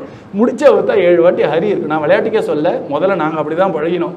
குருஜி காத்தால எழுந்து கஜேந்திர ஸ்ரீ சொல்லணும்னு சொல்லும் பொழுது எங்களுக்கெல்லாம் வேற வழி இல்லை, இது இருக்குது. காத்தால எழுந்த உடனே நாங்கள் வாய்ஸ் நோட் போட்டோம், கஜேந்திர ஸ்துதி அப்படின்னா அலாரமே அடிக்கும். உடனே எழுந்த உடனே ஓம் நமோ பகவதே தஸ்மைன்னு ஆரம்பிச்சிடுவோம். நமக்கு ஸ்ரீஹரி ஸ்ரீஹரின்னு 7 வாட்டி சொல்லுங்கிறத மறக்காதீர்கள். எழுந்த உடனே கையை கூப்பி நம்ம குருநாதரை ஸ்மரித்து, பரம பாகவதர்கள்லாம் ஸ்மரித்து, நம்ம மாதிரி சக்கியை ஸ்மரித்து, எனக்கு என்ன கேட்டேன்ல, நீங்களாம் தஞ்சாவூர்காரர்கள் தானே, உங்களுக்காக இவங்க 2 பேர் வந்தாங்கன்னா இவங்க ஸ்பெஷல் தான். எந்த மூர்த்தியை காட்டிலும் நம்ம எவ்வளோக்கு எவ்வளோ நம்பெருமாள்னு போகிறோமோ அவ்வளோக்கு எவ்வளோ நம்மவர் இல்லைனா நம் பக்தர் அப்படின்னு பகவான் நினைப்பான். உங்கள் பாவத்தை பொறுத்து தான் பகவானுடைய பாவம். இது நமக்காக குருநாதர் ஒரு ராதாகிருஷ்ணன் அனுப்பி வச்சிருக்காருன்னு இவ ஸ்பெஷல் தான். என்ன கேட்டிங்கன்னா பிருந்தாவனத்தில் இருக்கக்கூடிய அத்தனை ராதாகிருஷ்ணரை காட்டிலும் இவர் ஸ்பெஷல். ஏன்னா அவரை நோக்கி நம்ம போகணும். இவர் நமக்காக இங்கே இறங்கி வந்திருக்கார். நம்ம இப்போ சேங்கனூரில் பெரியவாச்சான் பிள்ளைக்காக திருப்பதியிலேருந்து பெருமாள் ஒருத்தர் வந்திருக்கார். சாலக்கிராம ரூபமாக வந்து காவேரி கலையில் பெரிய பெருமாள் ஆகி அப்படி இருக்காருன்னா அப்போ அந்த ஊருக்காரர்களுக்கு எப்படி இருக்கும்? எங்களுக்காக எங்கள் ஊருக்கு வந்த பெருமாள்னா அவள் தனியாக தான் இருப்பா. அவள் அந்த மாதிரி தான் சொல்கிறேன். இது சாதாரண ராதாகிருஷ்ணர் ஏதோ ஒரு கோவில் நினைக்காதீர்கள். ஒரு மகான், எப்பவும் ராதாகிருஷ்ண பிரேமையில் மூழ்கி இருக்கக்கூடியவர், எப்பவும் ராதாகிருஷ்ணனுடைய பேசின்னு இருக்கக்கூடியவர், ராதாகிருஷ்ண மயமாக இருக்கக்கூடிய ஒரு மகான் நம்ம ஊருக்காக வந்து ஒரு இடத்த கட்டி இங்கே போட்டு வச்சுருக்காருன்னா என்ன கேட்டிங்கன்னா, நான் நிஜமாக சொல்கிறேன், விளையாட்டுக்கே சொல்ல, அந்த மாதிரியான ஒரு பந்தம் நம்ம ராதாகிருஷ்ணன்கிட்ட இருக்கணும். அப்படி இருந்ததுன்னா அவர் உங்களை கொஞ்சரா மாதிரி நீங்கள் நினச்சே பார்க்க முடியும். மற்றவர்கள்லாம் பிரார்த்தனை பண்ண இந்த வச்சுக்கோன்னு கொடுக்கறது வேற, நம்மளை பார்த்து பார்த்து கொஞ்சி சௌக்கியமாக வச்சுக்கிறது எப்போன்னா, இது என் சுவாமி, இது என்னுடைய கிருஷ்ணன், இது என் குருநாதர்ன்ற ஒரு அபிமானம் இருக்கணும். அதனால தான் பெருமாளுக்கே நம்பெருமாள் அப்படின்னு பேர் இல்லையா, இல்லைன்னா எம்பெருமான் அப்படின்னு பேர். பாஷ்யக்காரருக்கே எம்பெருமானார் அப்படின்னு ஏன் பேர்? அதுதான் பக்திக்கு அழகு. அதனால தான் நீங்கள் பார்த்து வச்சுக்கோங்க, பிருந்தாவனத்தில் அந்தந்த சம்பிரதாயத்தில் இருப்பா, அந்தந்த கோவில் இருக்குது. ஒரு ராதாகிருஷ்ணர் கோயிலும் ஒரு சம்பிரதாயம். ராதா ரமணன்னு எடுத்தால் அது ஒரு கௌடியா சம்பிரதாயம். அதில் கோபாலபட்ட கோஸ்வாமின்னு ஒருத்தர் பண்ணது அது. அதே மாதிரி நம்மளுடைய ராதா ரமணன் சொல்லிட்டேன், ராதா வல்லபர்னு ஒருத்தர் இருக்கார், ஹிதாரி வம்சர் பண்ணது. அந்த பக்தாலாம் பிருந்தாவனம் வருவார், ராதா வல்லபரை மட்டும் பார்ப்பா, அவர்கிட்ட பஜனை பண்ணிட்டு போயிட்டே இருப்பாவா. ஏன் நீ மற்ற எங்கள் கிருஷ்ணன் தான் எல்லாம், எங்கள் கிருஷ்ணரை பார்த்தா வேறு போராதா எனக்கும்பாவா. அதுதான் அபிமானம். அதுக்காக நீங்கள் ஏதோ ஒரேடியாக மற்றதெல்லாம் போகக்கூடாதுன்னு சொல்ல வரல. அது ஏன் உதாரணமாக சொல்லணும்னா, அந்த அபிமானம் நமக்கு இருக்கணும். எந்த கோவில் போனாலும் என் பிரேமிக்க வரது நாங்கள் நிற்கிறான் பாருன்னு பார்க்கணும்.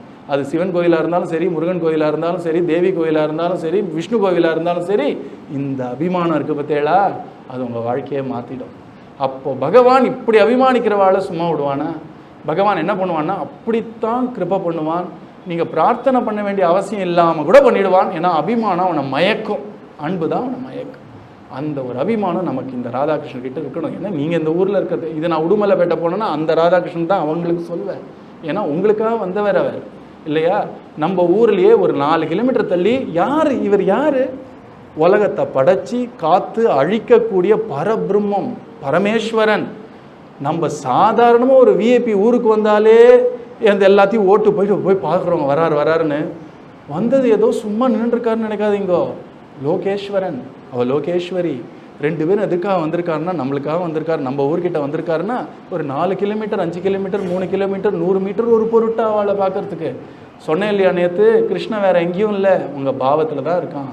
லோகேஸ்வரனான கிருஷ்ணன் நான் இன்னைக்கு பார்க்க போகிறேன்னு நினச்சிட்டு வாங்கோ. அப்போயே நாமதவர்க்குள்ளே வந்துட்டேன். அதனால் நான் வரப்போகிறேன், கண்ணனை பார்க்க போகிறேன், இன்றைக்கி அவனை பார்க்க போகிறேன், என் சுவாமி அப்படின்ற அபிமானம். இதுதான் பக்தி. இது இருந்துருத்துன்னா வாழ்க்கையே மாறி போயிடும். கஷ்டப்படுத்தாது. உங்களெல்லாம் எதிர்பார்க்காத அளவுக்கு பகவான் என்னென்னமோ பண்ணி உங்களை ரட்சிப்பான். எல்லாரும் இவங்களெல்லாம் அப்படி தான் ரட்சிச்சுட்டு இருக்கான். சின்ன விஷயம் முதற்கொண்டு பெரிய விஷயம் வரையும் எல்லாத்தையும் பார்த்துப்பான். அதற்கு என்ன அடிப்படைன்னா பாவம். பாவத்துக்கு அடிப்படை பிரார்த்தனை. அந்த பிரார்த்தனை அப்படிங்கிறது இந்த லோக விஷயத்துக்காக பண்ணணும். அதை தவிர நம்ம மனசு சுத்தமாக இருக்கணும். மனசை நல்லா நான் ஒரு நல்ல மனுஷனாக இருக்கணும்னு ஆசைப்படணும். குருநாதர் என்ன தெரியுமா சொல்லுவார், எனக்கு இவன் அதை பண்ணுறான் இதை பண்ணலாம் பெரிய விஷயம் இல்லைடா, எனக்கு நிஜமாவே ஒரு மனுஷனை பார்த்து இவன் ஜென்டில் மேன் அப்படின்னா நான் ரொம்ப ரொம்ப ரெஸ்பெக்ட் பண்ணுவேன் அவரை. ஏன்னா எல்லா விஷயத்துலையும் அழகாக இருக்கார், யாரான ஒரு கஷ்டப்பட்டா அவர் மனசு இறங்கிறது, அழகாக பழகிறார், இதெல்லாம் குருநாதருக்கு ரொம்ப பிடிக்கும். இந்த மாதிரி பிரார்த்தனை பண்ணி நம்மளால் மாற்றிக்க முடியும். அது பண்ணுறதுக்கு சுலபமான வழி மகாமந்திரம் பிரார்த்தனை. அதுக்காக தான் இந்த இடம். அடிக்கடி வாருங்கள், முடிஞ்ச போதெல்லாம் வாருங்கள். இங்கே குருநாதர் என்ன சொன்னார்னா, நீங்கள் சொல்கிற நாமமெல்லாம் இந்த ராதாகிருஷ்ணர்கிட்ட போய் அது 1000 மடங்காக திரும்பி நம்மக்கிட்ட தான் வரும் அப்படின்னு சொன்னார். இந்த நாமத்வார் ஹூஸ்டன் நாமத்வார் திறக்கும் பொழுது அவர் ஒரு ஒளிப்பதிவு கொடுத்துருக்கார். அந்த வீடியோ கூட அனுப்புகிறேன், தமிழில் தான் சொல்லியிருக்கார். அப்போ அவர் ஒரு அழகான ஒரு ரகசியத்தை சொல்லிட்டார். அதுக்கப்புறம் அவர் வேறு எங்கேயுமே சொல்லலை.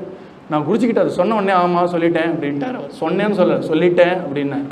என்னன்னா நாமத்வாரில் ராதாகிருஷ்ணர் வச்சதுக்கே என்ன ஒரு தேவை அப்படின்னா, நீங்கள் சொல்லக்கூடிய நாமம் அத்தனையும் இவர்கிட்ட போகிறது. அவரோட கிருப்பையினால் 1000 மடங்கா கோடி மடங்கா திரும்ப நம்மக்கிட்ட அவருளாக வருது. அதனால தான் இங்கே வந்து நாமா சொல்லு, இங்கே வந்து நாமா சொல்லுன்னு ஒன்று அது சொல்கிறார். அதுக்காக தான் இந்த நாமத்வார். நன்றியோடு இருப்போம். சௌக்கியமாக நிறைய விஷயம் பண்ணியிருக்கான் நமக்கு, இதுக்கு நன்றி. நாள்லேருந்து நம்மளும் ஒரு புது அடி எடுத்து வைப்போம்.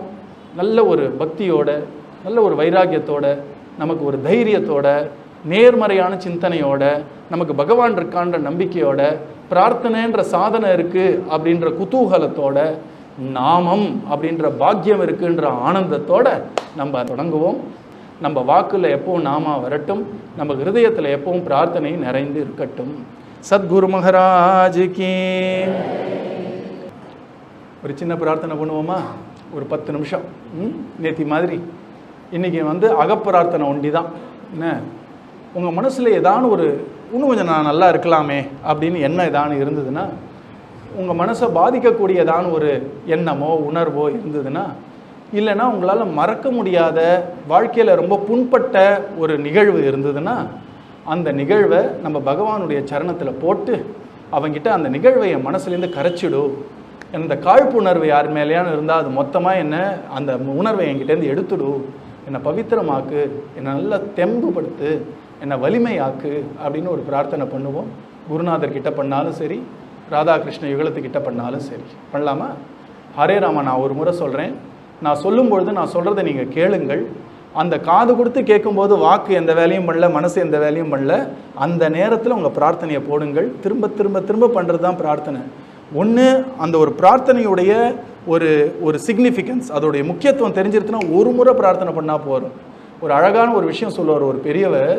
அவர் ஒரு பாம்பு வருதுன்னு வச்சுப்போம் நம்மக்கிட்ட. அந்த பாம்பு வரும் பொழுது இது பாம்பு, இது கடிச்சா ரொம்ப விஷம், நமக்கு வாழ்க்கையில் ரொம்ப கஷ்டம்லாம் பார்க்க மாட்டோம். பாம்புன்னு பார்த்த உடனே தானாக விலகுவோம் இல்லையா? ஏன்னா பாம்பில் நமக்கு இருக்கக்கூடிய ஆபத்து நல்லா தெரியறதுனால உடனே விலகிடுவோம். அந்த மாதிரியான மனப்பக்குவம் ரொம்ப கஷ்டம். என் மனசில் இப்படி காழ்ப்புணர்வு இருக்கே, அச்சோ அப்படின்னா உடனே போயிடும் காழ்ப்புணர்வு. ஆனால் அது இருக்கிறதுனால நான் வாழ்க்கையில் ரொம்ப கஷ்டப்படுறேங்கிறது நம்ம உணராததுனால அது இருந்துகிட்டே இருக்குது. அதுக்கான ஒரு 2வது வழி என்னென்னா, திரும்ப திரும்ப திரும்ப நம்ம எதை நினைக்கிறோமோ அதாவே ஆயிடுவோம். இது போகணும் அப்படின்னு நினைக்காம இது இருக்கணும்னு நினைங்க. மனசு சாந்தமாக இருக்கணும், அவர் மேலே எனக்கு நல்ல உணர்வுகளே இருக்கட்டும், அவருக்காக நானும் அவர் நலனுக்காக பிரார்த்தனை பண்ணி அவர்கிட்ட எந்த ஒரு கசப்பான உணர்வும் என் மனசில் இருக்கக்கூடாது. ஒரு உதாரணத்துக்காக சொல்கிறேன். அந்த மாதிரி நீங்கள் மனசை நல்லா எவ்வளோக்கு எவ்வளோ லேசாக மனசை வச்சுக்கிறோமோ அவ்வளோக்கு எவ்வளோ பகவான் வந்து உட்காரணும்னு ஆசைப்படுவான். எவ்வளோக்கு எவ்வளோ பாரமாக மனசில் வச்சுக்கிறோமோ பகவானே வரதுக்கு யோசிப்பான் இல்லையா? அதனால நம்ம பண்ண வேண்டியது அந்த பிரார்த்தனை தான். நம்ம மனசில் இன்னும் கொஞ்சம் நல்லா பக்குவப்படணும், இன்னும் கொஞ்சம் நல்லா என்ன சொல்கிறது, ஒரு மென்மையை கொண்டு வரணும், மேன்மையை கொண்டு வரணும்னு பிரார்த்தனை. சத்குரு மகாராஜுக்கு எல்லாரும் அஞ்சலி ஹஸ்தம். நம்ம ராதாராணியே அப்படி தான் எழுந்துக்கிறா. இது நம்ம உடலுடைய அசைவுகளே நம்ம மனசை பாதிக்கும்.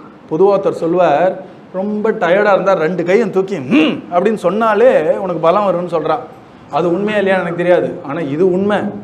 இப்படி கையை வச்சுன்னு நம்ம இப்படி கண்ணை மூடினாலே மனசில் ஒரு பணிவும் நம்ம அகந்த குறையிறதும் நமக்கு சத்தியமாக தெரியும். இது ஒரு ஆச்சரியம். நம்ம உடலும் மனதும் அப்படி தான் இணை பிரியாமல் இருக்கு.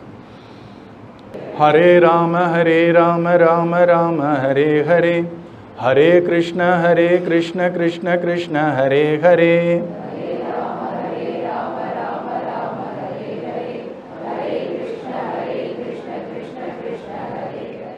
அடுத்து நம்ம வாழ்க்கையில் ஏதோ ஒன்று சரியாக இருக்கணும், ஏதோ ஒன்று நிறையா இருக்கணும், ஏதோ ஒன்று எப்போவுமே நமக்கு ஒரு ஸ்ட்ரென்த்தையும் நமக்கு ஒரு சந்தோஷத்தையும் கொடுக்கறதோனோ அந்த விஷயத்துக்காக பகவான்கிட்ட நன்றி செலுத்துவோம். அந்த விஷயம் எப்பவும் நம்மக்கிட்ட விலகாமல் இருக்கணுங்கிறதுக்காகவும் நன்றி செலுத்துவோம். நம்ம வாழ்க்கையில் ஏதோ ஒரு நிறை இருக்கணுமே, அந்த நிறைக்காக நம்ம பகவான்கிட்ட ஹரே ராமா சொல்லி இந்த நன்றி பிரார்த்தனையை ஒன்று பண்ணுவோம். இது பண்ணுறதுனாலேயே நிறையா இருக்கிற விஷயம் அதுதான் இருக்கவே இருக்குதுன்னு நினைக்காம அது நமக்கு விலகாமல் இருக்கிறதுக்கு ஒரு பிரார்த்தனையாக அது அமையும். பண்ணலாமா? டக்குன்னு ஞாபகம் வருது அவங்க எல்லாருக்கும் ஏதாவது ஒரு நிறை? சத்குரு மகாராஜ் கி. ஹரே ராம ராம ராம ஹரே ஹரே, ஹரே கிருஷ்ண கிருஷ்ண கிருஷ்ண ஹரே ஹரே,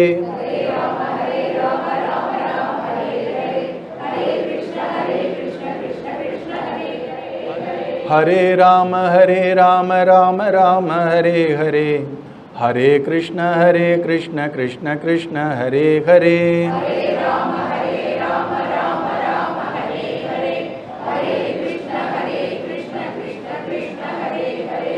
ஹரே ராம ராம ராம ஹரே ஹரே, ஹரே கிருஷ்ண கிருஷ்ண கிருஷ்ண ஹரே ஹரே.